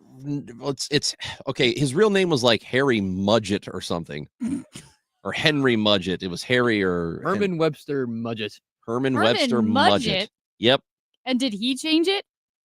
I don't know. Better known as Dr. Henry Howard Holmes. Henry Howard Holmes. Henry Howard Holmes. They don't know how many people he murdered, but it was upwards of a couple of hundred, they believe, during the World's Fair in Chicago in the late 1800s. Devil in the White City. So would Leonardo DiCaprio be I think he H.H. would. Holmes, or would he be the guy? Was there a detective in the book? Is there a detective who goes after him? So here's the thing. Yes. H.H. Holmes was really young, like 25 or 26 when he was doing all this So stuff. it'd have to be Leonardo DiCaprio's girlfriend. Well, he could still conceivably play him, I guess. I will be so mad if he plays him. But he's a perfect serial killer. Leonardo DiCaprio's 57 Charming. years old. Yeah, but he's charming. He's still handsome. He's not 25. Doesn't matter. His girlfriends are. It's called creative liberty. They could take some. They could Okay, take you some know what? liberties with this. If they do creative liberty where a 55-year-old woman gets to play a 25-year-old woman, then I'll be okay with it. If she can pass, it's fine. She can pass. He can't pass as a 20. His face But he is doesn't- bloated. He's okay. got old man face bloat. It may not be pertinent to the story anyway. H.H. Holmes' I'm age. livid right now. I am so excited about this. I'm so mad. This is great. I've never been more upset. Please make this movie and hurry up. They've literally been talking about this for 15 years. Hey, when you It said was that, off and on, then it's back, and now it's gone, and now it's back again. Let's just get it done. when you said that the Bears hired Ben Johnson to be their head coach, right? Yeah. Yeah. Yeah. I was like, I didn't know who Ben Johnson was. AAA manager for the Cardinals. Other in than Memphis. the 16th century English playwright. Figured it wasn't him. No. But you know what's a fun fact about that Ben Johnson? In addition to be a poet and a playwright during the Elizabethan and Jacobean eras, Bad play caller. he's the only guy to be buried upright in Westminster Abbey. He had no money, so he got an 18-inch square plot, and they just jammed him in upright. If you're going to be buried vertically, you should have to be buried upside down. It probably doesn't matter at that point. It doesn't. Just throw me in the trash. They just pushed him in. Go get him. They've got their foot on his head to push him down. Hey, so there was a man who was the face of crime prevention here in St. Louis, and it turns out He was a also the face pretty- of crime. pretty prolific criminal himself. Katie Cull from the St. Louis Post-Dispatch covered the story. Joins us next on KMOX. Feel like everything's clouded by doubt? Visit CaliforniaPsychics.com. Our psychics are available to talk 24/7, and we guarantee if it's not life-changing, it's free. Experience the joy of certainty. California Psychics. I love this song. I love nachos. Loving everything? You might be buzzed. You know what I'd love? A ride when it's time to head out. If you see a buzzed warning sign, call for a ride when it's time to go home. Buzz driving is drunk driving. A message from NHTSA and the Ad Council.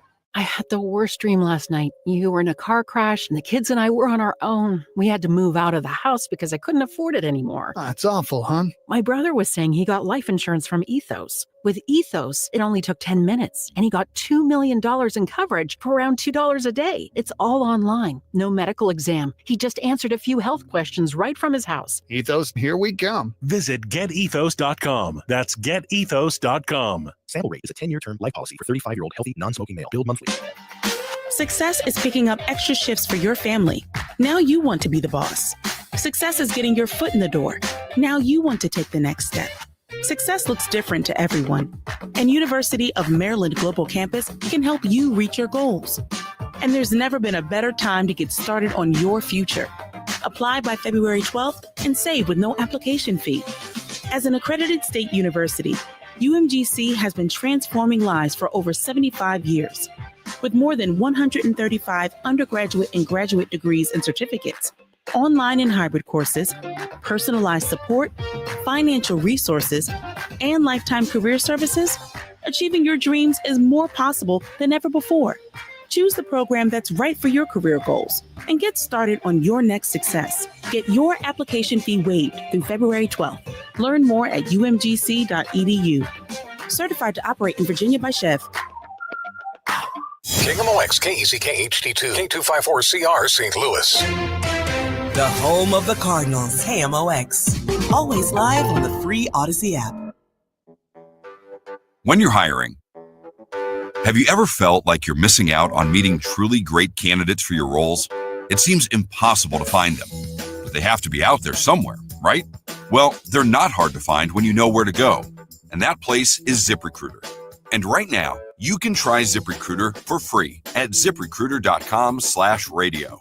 ZipRecruiter helps 10 million people with their job search every day. And because these people are actively looking for jobs just like yours, it's easy to find the right person right away. In fact, 4 out of 5 employers who post on ZipRecruiter get a quality candidate within the first day. But if you're not using ZipRecruiter, you're missing out.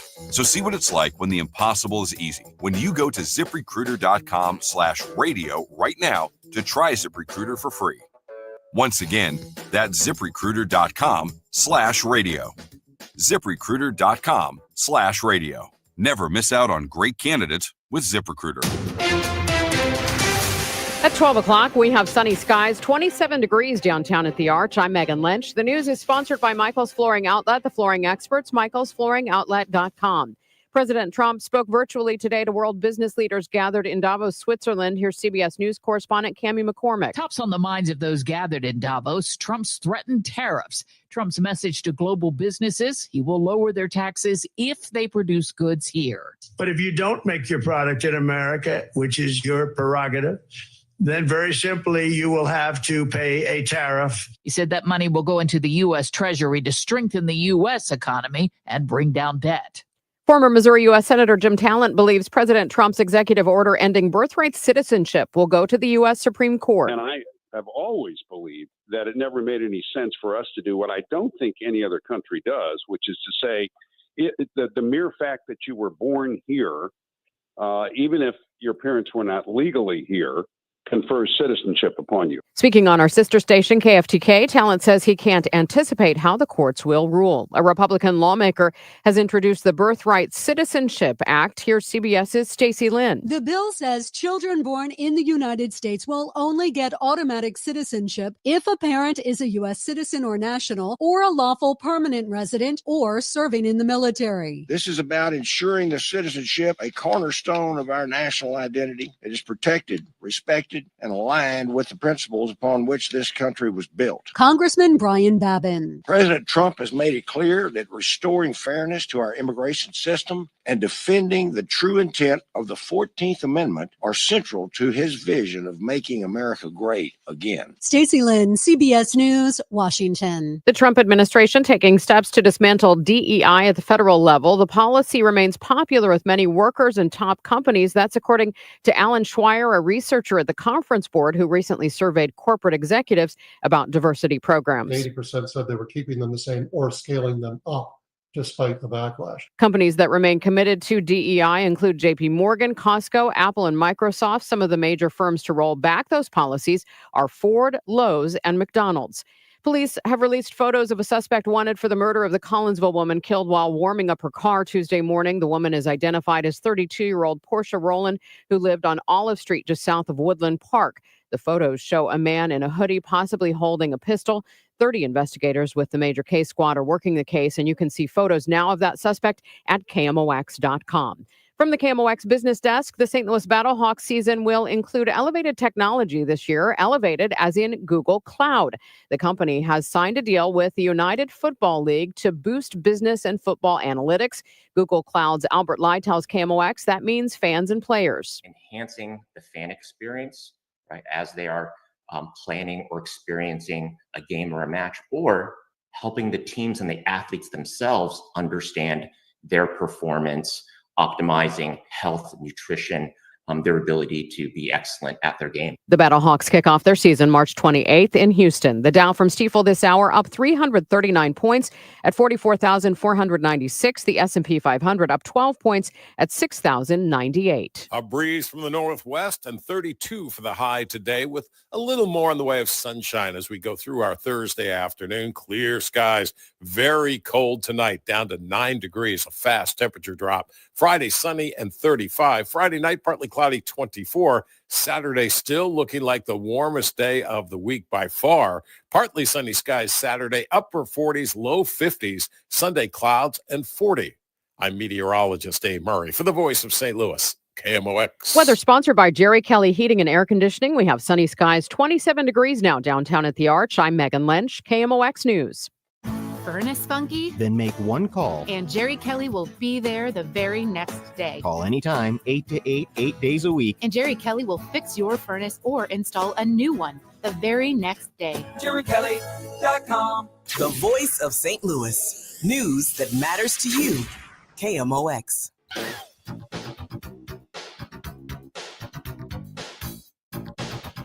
Chris Ranji, Amy Mark Scores with you. And we're looking at a story here that was written by Katie Cole in the St. Louis Post-Dispatch.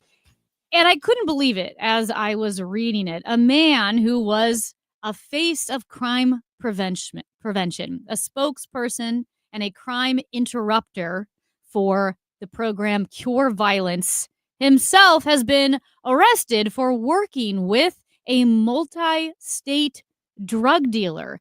So in 2019, the city of St. Louis spent $7 million to fund the Cure Violence program here in St. Louis. And now this is not a great development for that program. To give us more information is Katie Cole of the St. Louis Post-Dispatch. Katie, thank you for joining us today. I couldn't believe your story. I read it like 3 times. Thanks for having me. I appreciate it. Okay. First, I guess we'll start with the basics. A lot of questions here, but what was exactly Jerome Williams' role as an interrupter for Cure Violence? Sure. Well, Cure Violence comes out of, it's a Chicago-based nonprofit, and its mission was to treat violence sort of like a disease, to kind of, try to treat it like a public health problem, get people involved to try to de-escalate violent conflicts, before they got violent, actually de-escalate conflicts before they got violent. And so his job was basically to go into these neighborhoods and interact with people and try to basically help them make peace without resorting to violence at a time when the city was really struggling with a spike in violent crime, homicides, and shootings. So this was what he was doing, and I guess people assumed he was being earnest about that he was really trying to help violence. First of all, before we get to what he ended up being, how successful was he as a person who, other than himself, other than a person who was trying to cure violence, how successful was he? Well, I can't really speak to him very much. I actually have never met him or talked to him personally.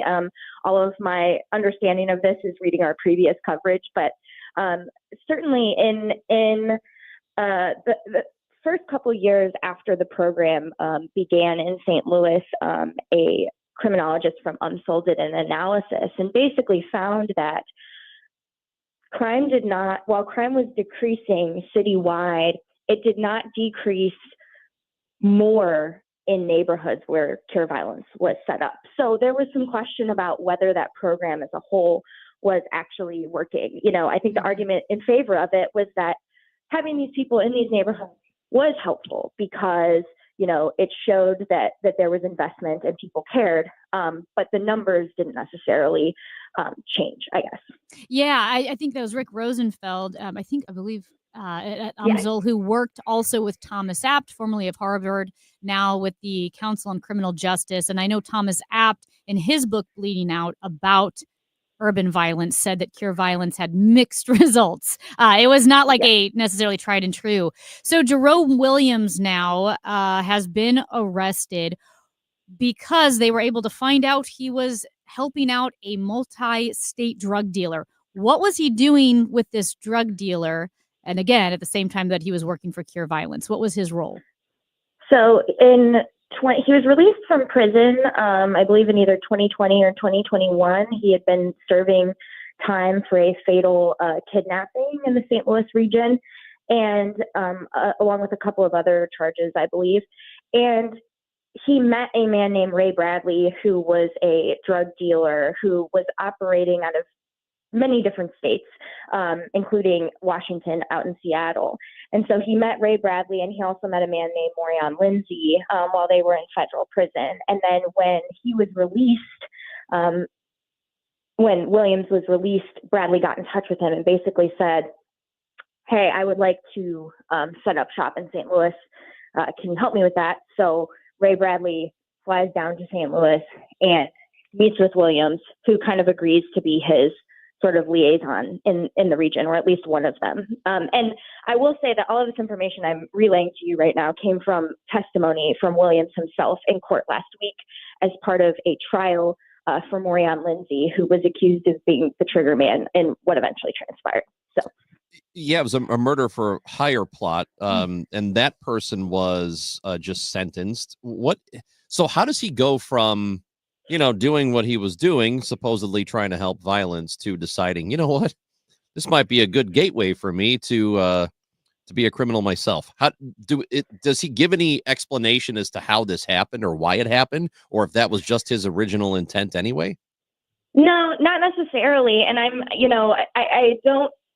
he had a criminal history, clearly. And I think a lot of these people who worked for Cure Violence did have a criminal history because, I think the thinking is that you can relate to people and kind of say from experience, this is what you need to do. And so I think the thinking was that, somebody who had been there was going to have more credit. But it sounds like from his testimony that he never really stopped being involved in criminal activity. He gets out of prison and then he gets this call, and it sounds like he was, this liaison. So I'm not sure that those two things are, they're separate, but he was involved with both.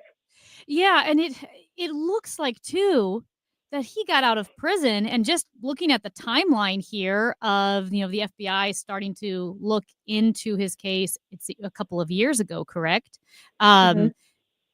That he got out of prison in 2020, but they're already looking into his case in 2022. Did Cure Violence hire him as he walked out of the prison?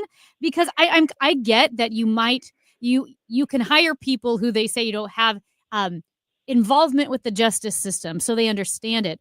But if you have a guy who's serving 35 years for a kidnapping that resulted in death, and you pick him up seemingly as he comes out the door, that's how the timeline works out in my head. Yeah, that's. I think that's kind of how the timeline worked out for me too. I mean, either he was hired in, I think 2021 at some point, maybe 2020. But yes, it really does sound like it was a very quick turnaround, because within 2 years, pretty much from his release, he's back involved and implicated in this murder for hire. So what's next for him at this point? So he pleaded guilty earlier or last year to destroying physical evidence. In this, he did not plead guilty to murder for hire himself. So he will be sentenced. And, I think that was part of the deal, is he pleaded guilty to a crime that carries a maximum of 20 years, and murder for hire carries a maximum of life. So I think his cooperation was probably rewarded in that respect, that he kind of pleaded guilty to something that carried a lesser sentence. Katie, as you mentioned, Rick Rosenfeld mentioned that Cure Violence had, mixed results. Thomas Abt said it had mixed results, but the Mayor Jones very excited about Cure Violence. Obviously, as I mentioned earlier, they put $7 million into it in 2019. And has the mayor addressed this situation, or has the city said anything about this situation? Because my guess is there's some kind of not favorable implications about the way Cure Violence is being run here if something like this could happen. Yeah, it was actually Mayor Cruzen who initially proposed bringing this here. I believe it was before me being here, so I'm taking our clips for facts there. But and then Mayor Jones did make it part of her platform. I think they just haven't really funded it anymore. I mean, I think that it is not as big of a part anymore. I don't know that anyone's addressed this directly, but I certainly get the sense that that's the case. Katie Cole, St. Louis Post-Dispatch reporter, thank you so much for your time today and informing us on this story. Thank you both for having me. I appreciate it. Thank you. Well, the drama continues in the city of St. Louis. Good stuff. I did read it multiple times because it was difficult to follow, and I kept working out the timeline in my head, and that seemed like a super quick hire by Cure Violence. At any rate, he's Chris Raji. Awesome. I'm Amy Mark Scores, and this is the Chris and Amy Show. You know what makes every diamond unique and special are his 4 C's. It's cut, clarity, color, and carat weight. But do you know what makes Diamonds Direct special and unique? It's our own 4 C's. The first C, concept. Diamonds Direct has revolutionized jewelry shopping by eliminating middleman markups and giving you direct access to the world's finest diamonds straight from the diamond cutters. The second C, choice. Diamonds Direct's multi-million-dollar selection of precious diamonds is unparalleled. And with over 4,000 designer settings to choose from, you are empowered to make a decision that works for your style and taste. Third C, confidence. With a nationwide price guarantee, a free lifetime warranty, our unique 110% diamond upgrade policy, and our no pressure, no risk environment, you have total peace of mind. And the fourth C, community. Every year we partner with local charities and nonprofits with significant donations of time, money, and jewelry to make this a better place for everyone. Diamonds Direct, as unique, as special, and as rare as every diamond in our showcase. Proud to call the Lou home. Diamonds Direct, your love, our passion. The choice of a lawyer is an important decision and should not be based solely on advertisements. If you've been hurt on the job, you need the best. Onder Law. Hurt on the job? Call Onder Law today for a free review at 314 or 618-9000000. This is the story of the one who, as a maintenance specialist for a historic high-rise, knows that vintage charm historically needs constant attention. Which is why when it's time to upgrade turn-of-the-century mechanicals, they turn to Grainger. With easy access to 1 million+ products and the scale to deliver when and where you need them. The right tools and supplies are never far away. So the one can keep that vintage building running like new. Call, click Grainger.com, or just stop by. Grainger, for the ones who get it done. Hi, my name is Christina Straight, the owner of Straight Realty, and I'm asking you, what do you want in a realtor? Do you want experience? I've been a broker for over 21 years. Do you want to know how much I've sold? I've sold over $500 million, yes, $1 billion with a B, in sales. Do you want value? I now list properties for only 2%. So, if you're looking for all these things and want the best, then call me 314-441-4444. Why pay more than 2? You can also listen to my podcast on my website, straightrealty.com. Commissions are not regulated and unenforceable. Straight Realty is a licensed broker in the state of Missouri. When can you retire? When should you tap your 401k? Will you have enough money to live on? We all have retirement questions that stress us out. But Steve All can help answer those questions and more so that you'll feel confident about the next phase of your life. My job is to sit down with people and actually figure out what their wishes, hopes, and dreams are. It's about a standard of living, not an amount of money. It's how they want to live in retirement. Join Steve every Saturday morning at 10 for the All Financial Hour right here on KMOX. Hey everyone, it's Ted from Consumer Cellular, the guy in the orange sweater, and this is your wake-up call. If you're paying too much for wireless service, you don't have to keep having that nightmare. Consumer Cellular has the same fast, reliable coverage as the leading carriers for less. And for a limited time, new customers receive their second month free when they sign up and use promo code SECONDFREE by January 26th. So why keep spending more than you have to? Seriously, wake up and call 1-888-FREEDOM or visit consumercellular.com. Taxes, fees, and other third-party charges will apply. See website for additional details. Trust and Will knows that we'll all eventually need a will. How about right now? Trust and Will makes creating your will easy, like while you're lounging on the couch easy. Trust and Will is designed by attorneys but customized by you, and all documents are state-specific and secure. Find your plan at trustandwill.com and use offer code RADIO now for 10% off. That's trustandwill.com, offer code RADIO. Trust and Will is an online estate planning service. Visit trustandwill.com for details. KMOX for St. Louis. By St. Louis. Always about St. Louis.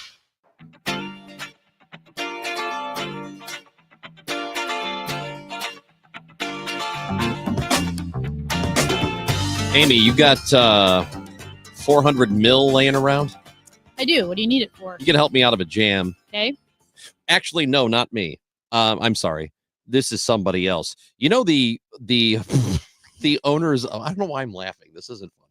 I guess it's kind of funny. It's one of those. It is yet another story you have to read a couple of times because it just doesn't make sense. From the St. Louis Business Journal, Kevin Morrell, who's the principal with St. Louis developer Green Street. Yeah. You know Green Street. They develop a lot of projects around the area.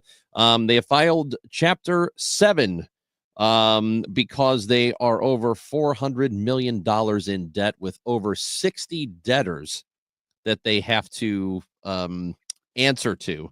This is not good. $432 million in liabilities. And this is the owner. Their jewel project was the Armory St. Louis, right off Highway 40, right in the Midtown area on the other side of the interstate. Yeah. And it was a pretty cool, it is a very cool building.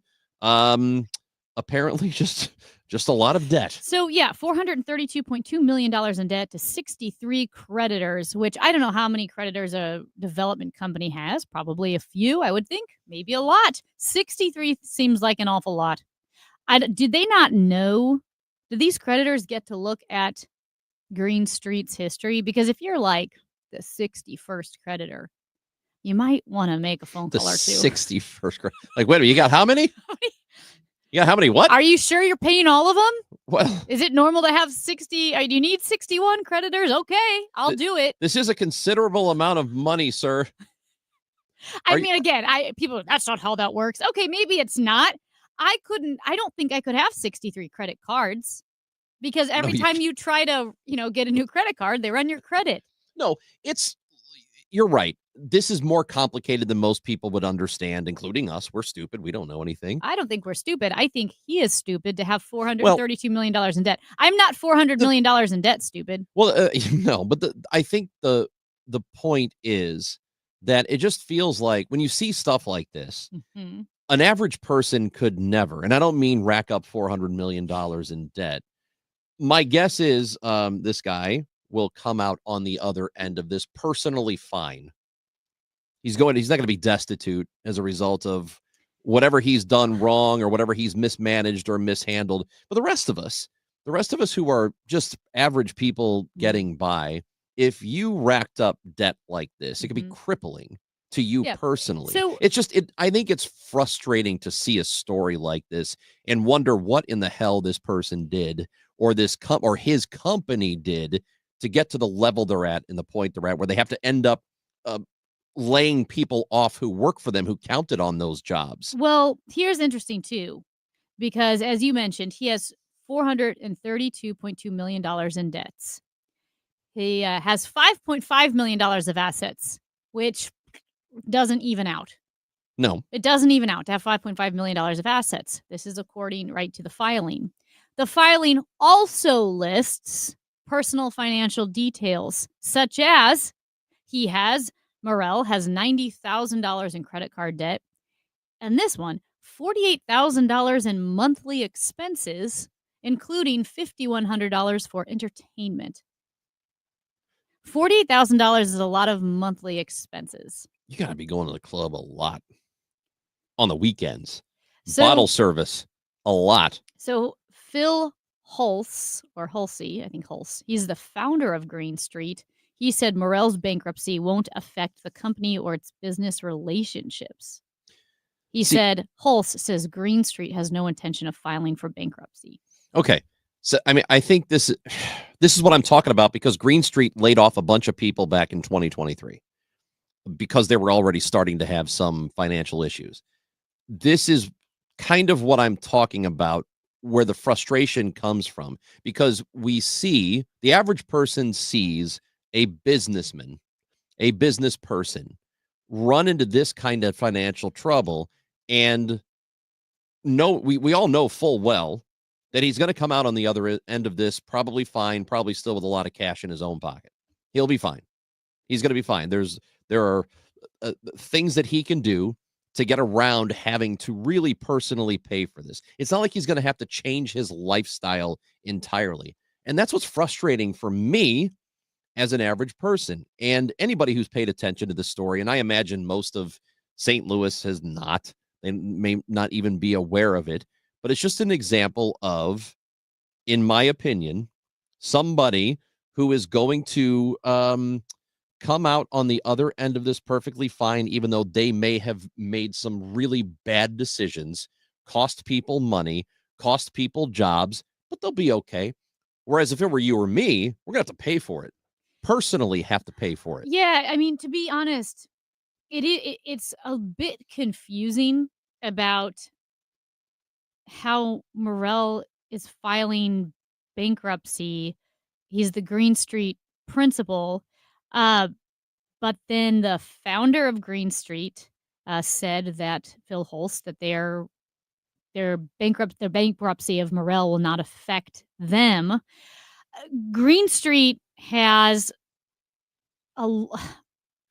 a lot of projects. We talked about Around the area, Armory. not just in the city. Yeah, but also Urban Chestnut's home in Tower Grove. Also Kirkwood. business parks, in South St. Louis, the North Creve Riverfront Coeur, yeah. neighborhood. They're Yeah. all over, and other places in the Midwest. So with Morel's bankruptcy filing, it shows how Green Street's holdings are pretty complicated with more than 35 related companies. The largest claims include $61.2 million from the Bank of Washington for Green Street's new apartments, The Rail, and Forest Park Southeast. Almost $60 million from real estate investment firm Acre, originator of Atlanta, for Green Street's Terra at the Grove apartment project. So how you just keep building these projects and owing so much money, it's how this happens over a relatively Businesses get the short benefit of the time doubt. is amazing to me. Businesses get the benefit of the doubt more than regular people do, routinely. Even if they are, even if they're acting in nefarious ways, or they can't, they're not going to be able to pay their bills. It happens all the time.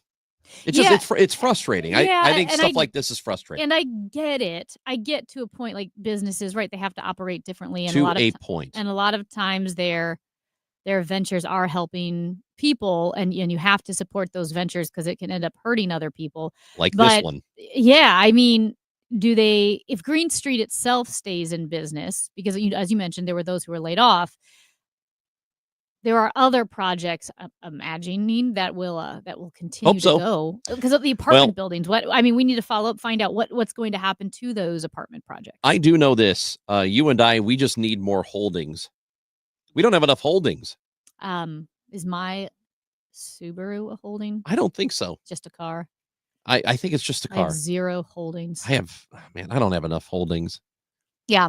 But I don't know what's going to happen to that space. So we will keep an eye on that because, it's a huge deal when you think of all of the people involved.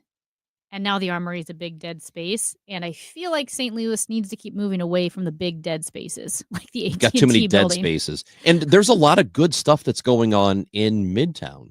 There's been a lot of buildup. Foundry. The Foundry's Mhm. there, Top Golf on the other side. They built a Target. A lot of that vacant area has been developed, Mhm. which is good. It's good, especially when it was unused space or space that had been occupied at one point, now was nothing. And we're going to be at SLU on January 31st before the Billikens A week Blizzard. from tomorrow. A week from tomorrow. It'll be a lot of fun. We'll be broadcasting live from SLU. But just talking to friends who went to SLU, 20 years ago, they were like, oh my gosh, that whole area with Midtown, Mm-hmm. I can't imagine having a Target and a Top Golf and the Foundry and all of those restaurants. It is very cool where that is built up, not to mention City Park being so close with Downtown West butting up to it. And it's a little bit of a walk if you're on the SLU campus and you have to cross the interstate to go over to where Top Golf and where that Target and all that is, but it's still walkable. Yeah. It's in the general area. There was nothing over there before. Bikeable. Definitely bikeable. That's Amy Marks Coors. I'm Chris Ranji. Did you know that you can listen to KMOX by telling Alexa to play KMOX? Yeah. You can listen to this show and the podcasts by telling Alexa to play the Chris and Amy show. It happens. I swear. Try it. It's awesome. When we come back, Maria Kina will join us, a story we were discussing earlier today. And she is going to be with us from the KMOX newsroom next.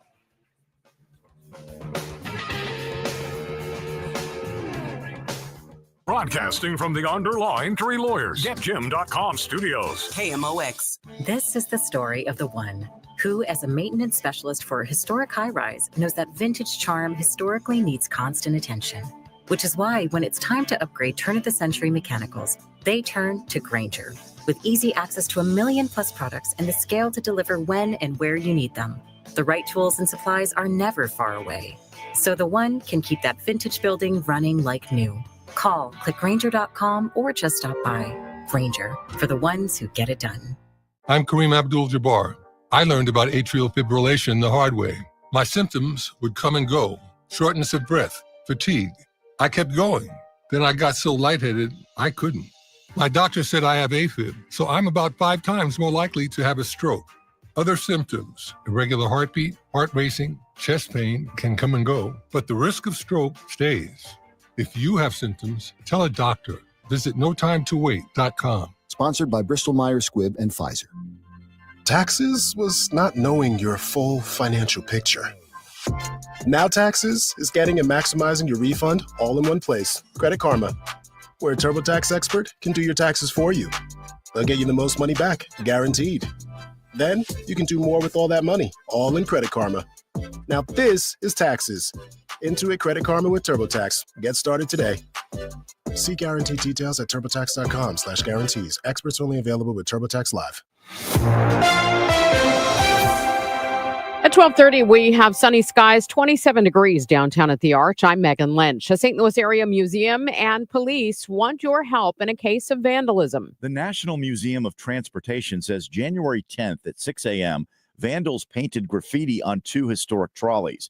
The trolleys are used daily for guests during the operating season. Total damage, $20,000. Surveillance cameras show the suspects entering the property from the Union Pacific Main Line and the vandals doing the damage. St. Louis County Police are handling the investigation. Photos at KMOX.com. The nonprofit museum gets no government funding, relying solely on donations. You can donate to the restoration at tnmot.org.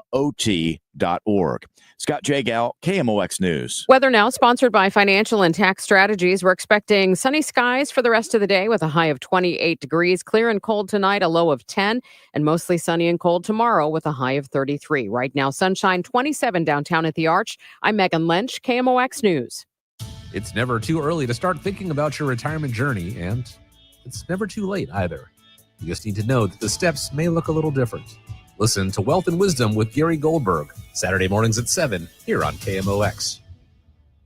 Cold weather is coming. Is your garage door ready? Cardinal Cowboy here. 30 years ago, when I woke up from a coma and was lying in the hospital bed, I felt stuck. I know you don't want the feeling of being stuck out in the cold because of a faulty garage door. Renner has you covered. Whether it's repairs or replacements or a new opener from brands like Delden, Amar, or LiftMaster, Renner will keep your door working like a charm. Check that one off your to-do list. RENNER, RENNER. Hi, I'm John Walsh here for Omega XL. Do you suffer from muscle pain and soreness due to overuse, daily activities, exercise, or aging like I do? Do you feel it in your back, your neck, knees, or joints? I know I did. I finally found a solution. It's Omega XL, a clinically proven natural drug-free supplement that helps relieve daily joint pain and muscle soreness. Omega XL delivers results you can feel. Made with a proprietary oil extract from green-lip mussels, it's a powerful super oil with no fishy aftertaste, small and easy to swallow, and is 16 times more potent than standard fish oil. Omega XL has been trusted by millions for over 2 decades and is backed by 40 years of clinical research. Don't let joint aches prevent you from doing the things you love. Call now for Omega XL's BOGO special, 800-598-4890. That's less than $20 a bottle. Remember, there's a 60-day money-back guarantee. Terms apply. 800-598-4890. 800-598-4890 or omegaxl.com/Walsh. Get dressed for the 10th anniversary of Jet Men's Fashion Week, February 16th at Energizer Park. It's a great event, raising awareness for men's prostate cancer through men's fashion. Redefine menswear with designers like Terry Singh, Holly Gibson, Julius Evans, Shop Ambition, and more, while supporting this great cause. Together, we can make a difference. Get more information about Jet Men's Fashion Week at KMOX.com/events. If it's happening in sports, Bernie Nicholas talks about it. Monday and Friday on The Dave Glover Show on KMOX.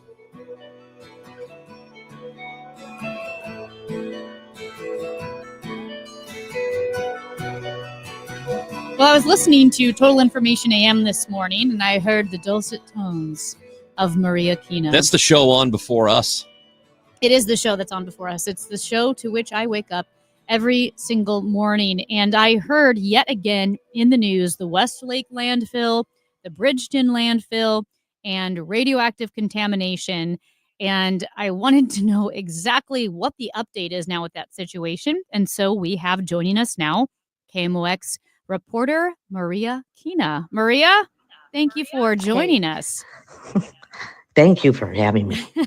Well, like I said this morning, I heard your story about the U.S. Environmental Protection Agency saying there is a, quote, high likelihood that now the Bridgeton landfill has radioactive contamination, or that it's closer to the surface than they originally thought. Can you kind of clarify what that new development is? Yes. First of all, it's the Missouri Department of Natural Resources that sent the letter to the That's right. EPA saying there is the probability is very high that there is radioactive contamination where the burn is going on. For years they have said, oh, there's nothing happening there. It's burning, but yes, there's no contamination. Well, now there is. And I think the people who live there, and certainly Dawn Chapman from Just Moms STL, who has been dealing with this situation for years and years, knows exactly what's going on there, even though they didn't want to admit it at the time. So the EPA has a plan to clean all of this up, which they still have not started as yet. So needless to say, those people that live out there are way disturbed and way worried with this. Even the fire chief out in that area, when he saw the letter I think it was on Friday, he saw the letter. He was pretty upset and he called Dawn. So it's just a horrible situation. Do we know what changed? Why suddenly they believe that there is a radioactive issue when they did not before? Because apparently they never inspected it before. Okay. Oh my gosh. Really? Yes. Yeah. I know. It's hard. You can't believe it with as many years as it's been. So, Maria, Ranj and I were looking at our Google Maps today because with the Bridgeton landfill and the West Lake landfill, exactly where they are near the airport, is the Bridgeton landfill and West Lake there two separate parts of the same landfill? Well, the Bridgeton landfill, it's a very large area, and the Bridgeton landfill is where the burn is happening. So that's the area which I can't understand because they've gone in there and covered that up. That's why I don't understand that that it wasn't ever tested before. But it's not only those areas. We're talking about Coldwater Creek as well. That whole area out there is contaminated. And in recent months, last year, towards late fall, they went in and said, oh, there are homes there. Now we have to go dig up because there's reason to believe there's contamination in there. So there are homes where people's backyards are literally being dug up for radiation. So the people don't even know that they might be being exposed to this because that was something they never dealt with before. And, when you look at Jana Elementary School, that's still closed. And if you remember that controversy, a private group came in and said, this is bad, it's contaminated. And then the EPA says, oh, no, that's not the case. So they went in there and did some digging, and that school will never open again. So, yeah, I mean, if just looking at a map of these two landfills, there are two areas where they believe there's radioactive material or material that's been impacted by radioactive waste. So this cleanup, which has been delayed in the past, and it's supposed to cost upwards of $400 million. When is that going to begin? Do we have any indication of when they're going to start to do that? And do we have any indication that it'll be sufficient when they do? No to both questions. There is no date that they have given. They say they have a plan in place. And Dawn Chapman told me she thinks it's probably a plan that's pretty good and could probably remediate the area, but we don't have a date on that yet. And every day that goes by, more people are being exposed to this and then becoming sick. Because like Dawn said in the interview with her last night, she says, there's a whole generation here that's living around this right now that is going to become sick. Why? Why is no one, and I mean no one meaning those with the power like the EPA, why are they not doing anything?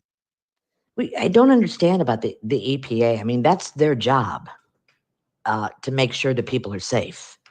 And why this has gone on for so many years, why it's been allowed to go on for so many years is mind-boggling to me. Now, Senator Hawley has been very involved with this because he wants to get the RECA funds to the people that live in this contaminated area. And The House has just blocked it the whole time. They did go ahead last year and they passed the RECA law for one state, which was Utah. And, Missouri is not the only state that has contamination. There are others. Oh, right across And the so river in Illinois, in the Metro East. Yes, right. So he said that maybe it was going to be introduced as early as today, another bill on RECA. But now the Senate approved it. It's the House that has sat on it like this, and I don't have any idea why. So, Maria, in your reporting and the people you have talked to, clearly they're upset about it. You mentioned the fire chief out there who was upset upon learning what he learned. And Don Chapman, of course, has been on top of all of this. Are you hearing from anybody else about this? Are you hearing from other people who might be affected or at least have a feeling on it or a vested interest in it? Well, there's people, like they have a special Facebook group that deals with all the time and makes posts. I have not recently spoken with anyone about this, not with this latest letter that just came out. But I do know that, and the thing that's really disturbing about this, it isn't like the people can just sell their homes and leave. They can't do that. Are you going to sell that home to somebody else who doesn't know? You can't do that.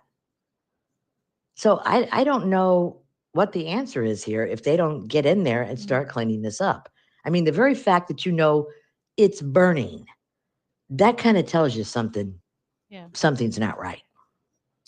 Yeah, and Maria, if I understand this right, the EPA is nearing the end, according to the St. Louis Post-Dispatch, nearing the end of a process to plan an excavation of much of the radioactive waste from the landfill.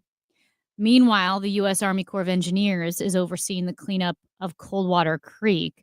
So the EPA is almost done making the plan that you mentioned to clear up Westlake, and the U.S. Army Corps of Engineers has already started cleaning Coldwater Creek. Yes, but the Army Corps of Engineers was pretty resistant to this. If you remember this, I'm talking about Jana, the school. And at every turn, the people who are exposed to this, who are living through this every day, have tried and tried and tried to get some sort of concrete, definitive answers out of these people that are in authority who are responsible for the cleanup, and they can't do it. And that's, for the first time I heard in Dawn's voice, she was a bit pessimistic. Yeah. And I think just tired of fighting for so long. And I guess my question is too, how do you clean up Coldwater Creek if you haven't cleaned up the landfill yet? Like, isn't all of that still leaking? That's the thing. I don't know that we really know for sure what's happening with it. If there's an area that they haven't gone in there and inspected, then nobody knows. They don't know. The residents don't know. So I don't know what the answer is to that. Well, Maria, but I do know that. Go ahead. No, go ahead. No, I was just going to say, I do know that every time they go and dig someplace else, they're like, "Oh, there's some more." Yeah. Yeah, they find more. That's wild to me that it hasn't been thoroughly examined, because this fire started 15 years ago, or at least they discovered the fire 15 years ago. So you would think they would know exactly where all the problem areas are on that property, because they're all right there. Yeah, and my question would be, how common are these subsurface non-oxygen fires? The smoldering fires? The smoldering fires. That's the only one I know of. I know. Well, yeah. That's one of the things that Dawn said, because I said, why did they not inspect this area? And she says, well, they say if they poke holes in it, that'll release oxygen and it could make it spread. So, the people that are supposed to be knowledgeable about this, I don't know how much they really know. All right. Well, Maria, we appreciate the reporting and you working on the story and covering it. If there's anything else, we'll talk to you again. And we know you'll keep us updated. I will. You take care. That is Maria Kina from the KMOX newsroom. Again, I don't know the science behind this. You would think that a fire that's been around for 15 years, constantly simmering, if there was a way to put it out, they would do it. I would think. I don't know, unless they just thought, it'll be fine. It's never going to reach the waste. Yeah. The nuclear waste that's there, so it shouldn't be a problem. But it seems like the kind of thing that if they could handle it, they would handle it. Well, there's the Missouri Department of Natural Resources. There's the EPA. There's the Army Corps of Engineers. According to the Missouri Independent story, when we talked about this, my goodness, with Allison Kite, a reporter for the Missouri Independent, I think there was also the Atomic Energy Commission that doesn't exist anymore. And so all of the documentation is spread out between all of these different organizations, as well as departments that don't exist, no longer exist. People are shifting the blame or saying, well, this is not our problem. This goes to them. And then it goes back and forth. It does blow my mind. And I feel like the last 20 minutes have been an awful lot of frustration between this story and Green Street with what is going on here. How do things get so out of hand? Yeah, I do feel like a huge story. The stories here are. I mean, this one, as I keep saying, this should be the thing. We should start every single show with, "Oh my God, there's an underground fire near nuclear waste, and it's right by there. us." Did you watch? This should be the first thing we talk about every day. Did you watch the HBO documentary Atomic Homefront? I have not seen that one. So I saw parts of it. I think when that's it first several came years out. old. Yeah, several years 2017. Mm-hmm. I want to watch that again because that, to me, even the name of that documentary, Atomic Homefront, this should be the top story in the area, but also a pretty darn big story nationally. Kudos to Josh Hawley for pushing this issue so hard. And I don't know if it's just that. I hope he stays on it. I don't know if it's people in DC. They're so busy with other things that they don't get it. Okay, well, because I would say this, if you're in DC and you only have Josh Hawley's word and his admonition, I mean, as well as Don Chapman, right, and the people in St. Louis, but they're not your constituents. And you're looking at the EPA and going, well, I don't see any urgency from them. And you're looking at other federal departments and wondering, well, if this is such a big deal, where's the urgency? Is that why they're not acting? I don't know, but it is pretty wild. I wonder if it's the area it happens to be, if maybe there aren't enough people that take it seriously for some reason. I don't know. That if this were burning close to Ladue, maybe there would be action. Mm-hmm. I don't know. I do feel like, and this is to, Don Chapman and Josh Hawley, even Cori Bush, when she was a representative, they were bringing attention to this issue.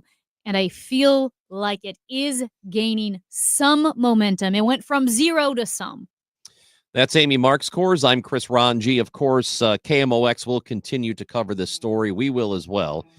Any developments, and maybe we'll push for some developments here. Something has to be done, though. There's no question about that. Chris and Amy on KMOX. $5,000. That's the average amount of money people in the U.S. are now spending on gas in a year. $5,000. That's crazy. If you drive, you have to download Upside, the free app that gives you cash back every time you get gas. That's right. You can earn real cash back with Upside just by buying the gas you're already buying. You can literally start earning cash back today. I use Upside every time I fill up, and I've already made around $300. You're putting gas in your car anyway. Why not get real cash back? If you like free money, download Upside. I'm saving the cash I earn from using Upside to help pay for a vacation later this year. Download the free Upside app now to earn cash back every time you buy gas. Use promo code LANE to get an extra 25 cents per gallon on your first tank. You can cash out anytime right to your bank, PayPal, or a gift card for Amazon and other brands. Just download the free Upside app and use promo code LANE for a 25 cents per gallon bonus on your first tank. That's code LANE for a 25 cents per gallon bonus. Do you have 3 ex-wives and your current trophy wife wants a life insurance policy 3 times the size of the policies you had to purchase for your previous mistakes? If so, you need to call Big Lou at Term Provider, 800-511-3535.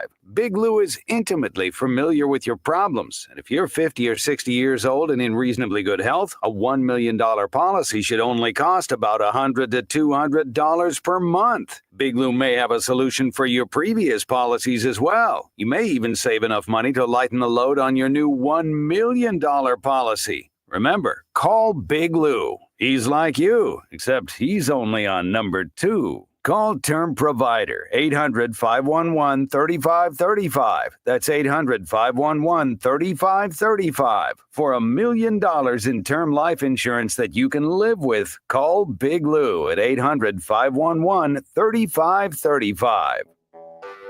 When you're hiring, have you ever felt like you're missing out on meeting truly great candidates for your roles? It seems impossible to find them, but they have to be out there somewhere, right? Well, they're not hard to find when you know where to go, and that place is ZipRecruiter. And right now, you can try ZipRecruiter for free at ZipRecruiter.com/radio. ZipRecruiter helps 10 million people with their job search every day. And because these people are actively looking for jobs just like yours, it's easy to find the right person right away. In fact, 4 out of 5 employers who post on ZipRecruiter get a quality candidate within the first day. But if you're not using ZipRecruiter, you're missing out. So see what it's like when the impossible is easy. When you go to ZipRecruiter.com/radio right now to try ZipRecruiter for free. Once again, that's ZipRecruiter.com/radio. ZipRecruiter.com/radio. Never miss out on great candidates with ZipRecruiter. If you owe the IRS, you have a legal issue, and you need the Lance Drury Law Firm. We'll protect your rights. Log on at LanceDruryLaw.com. I'm Dave Glover. This is KMOX, the voice of St. Louis.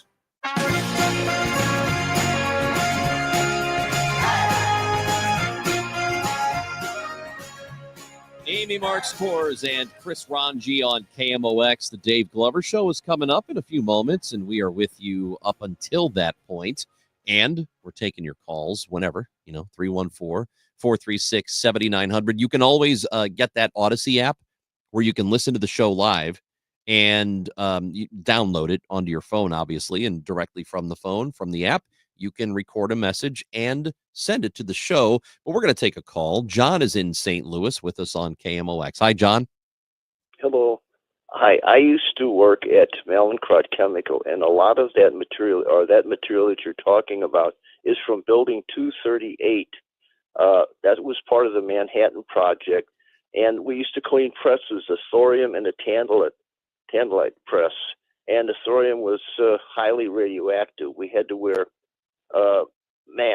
plastic masks with air hoses, and one guy would be on each side of the press, and we would have many frames in the press. We would drop that cake down into a pan, then we would hoe it down a chute to drums, and we would get about 12 drums a shift from each press. They had plastic liners in these black 55-gallon drums, and they would be loaded by a fork truck on a truck outside, on a trailer outside, and then they would be hauled up to where they're at now. What is it, Coldwater Creek or whatever? Yeah. And these drums had, if they find some of these up there, they've got gray paint on them where we had the lot number on the gray paint. I'm going to be 89 years old, and like I said, I worked in Building 238. That building is now torn down. I understand one friend of mine that worked there up until about 25 years ago. He retired after 40 years there, and he told me that they tore the building down. They dug 15 feet down to get all that contaminated soil up.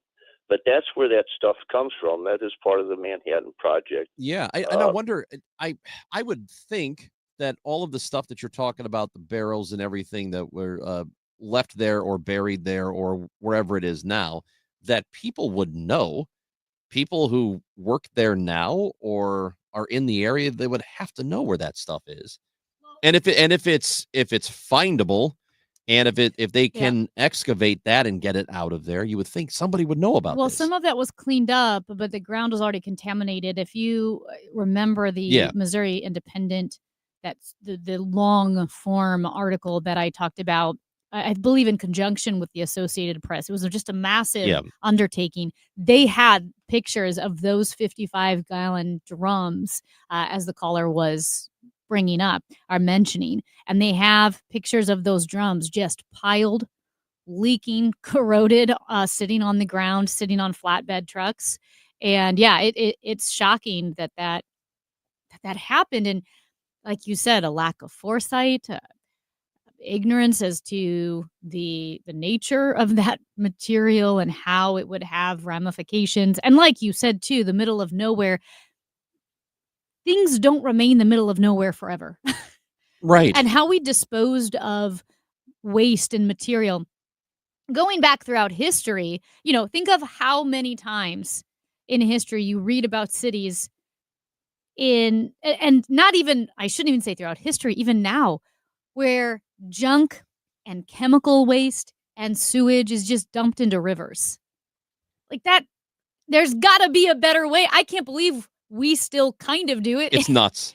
In nuts. Chicago and near LA, sewage will spill into the ocean. It blows my mind that I get that it has to go somewhere, but the way we just dumped things into the rivers to the point that, was it the late 1800s when the Mississippi River caught on fire?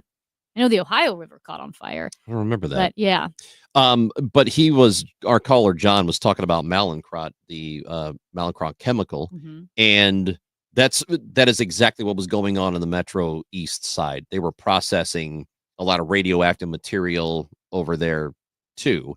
So I know we have discussed a lot what's going on in Bridgeton, Coldwater Creek, Westlake, all of that, but people on the Metro East side, and like I said, it was very affecting to my family because my dad worked on that site, and we know that's where he got sick, and it's frustrating because it feels like there isn't a whole lot of recourse. And I know that Nikki Budzinski, the congresswoman that represents that area, is trying to get some compensation for people who live around that plant and have gotten sick over the years. We appreciate you listening in. And of course, that story, we're going to continue to be on top of it. And we thank you for listening in to us. We're going to come back tomorrow at 10 o'clock. Anything you missed is on the Odyssey app. You should download that app to your phone. Go back, listen to the podcasted show or any segments that you may have missed today, or re-listen. Why not? Might as well listen again. It's good for you. Amy Marks Kors, Chris Ranji. We're going to hang out for a bit with The Glover Show, which is next on KMOX.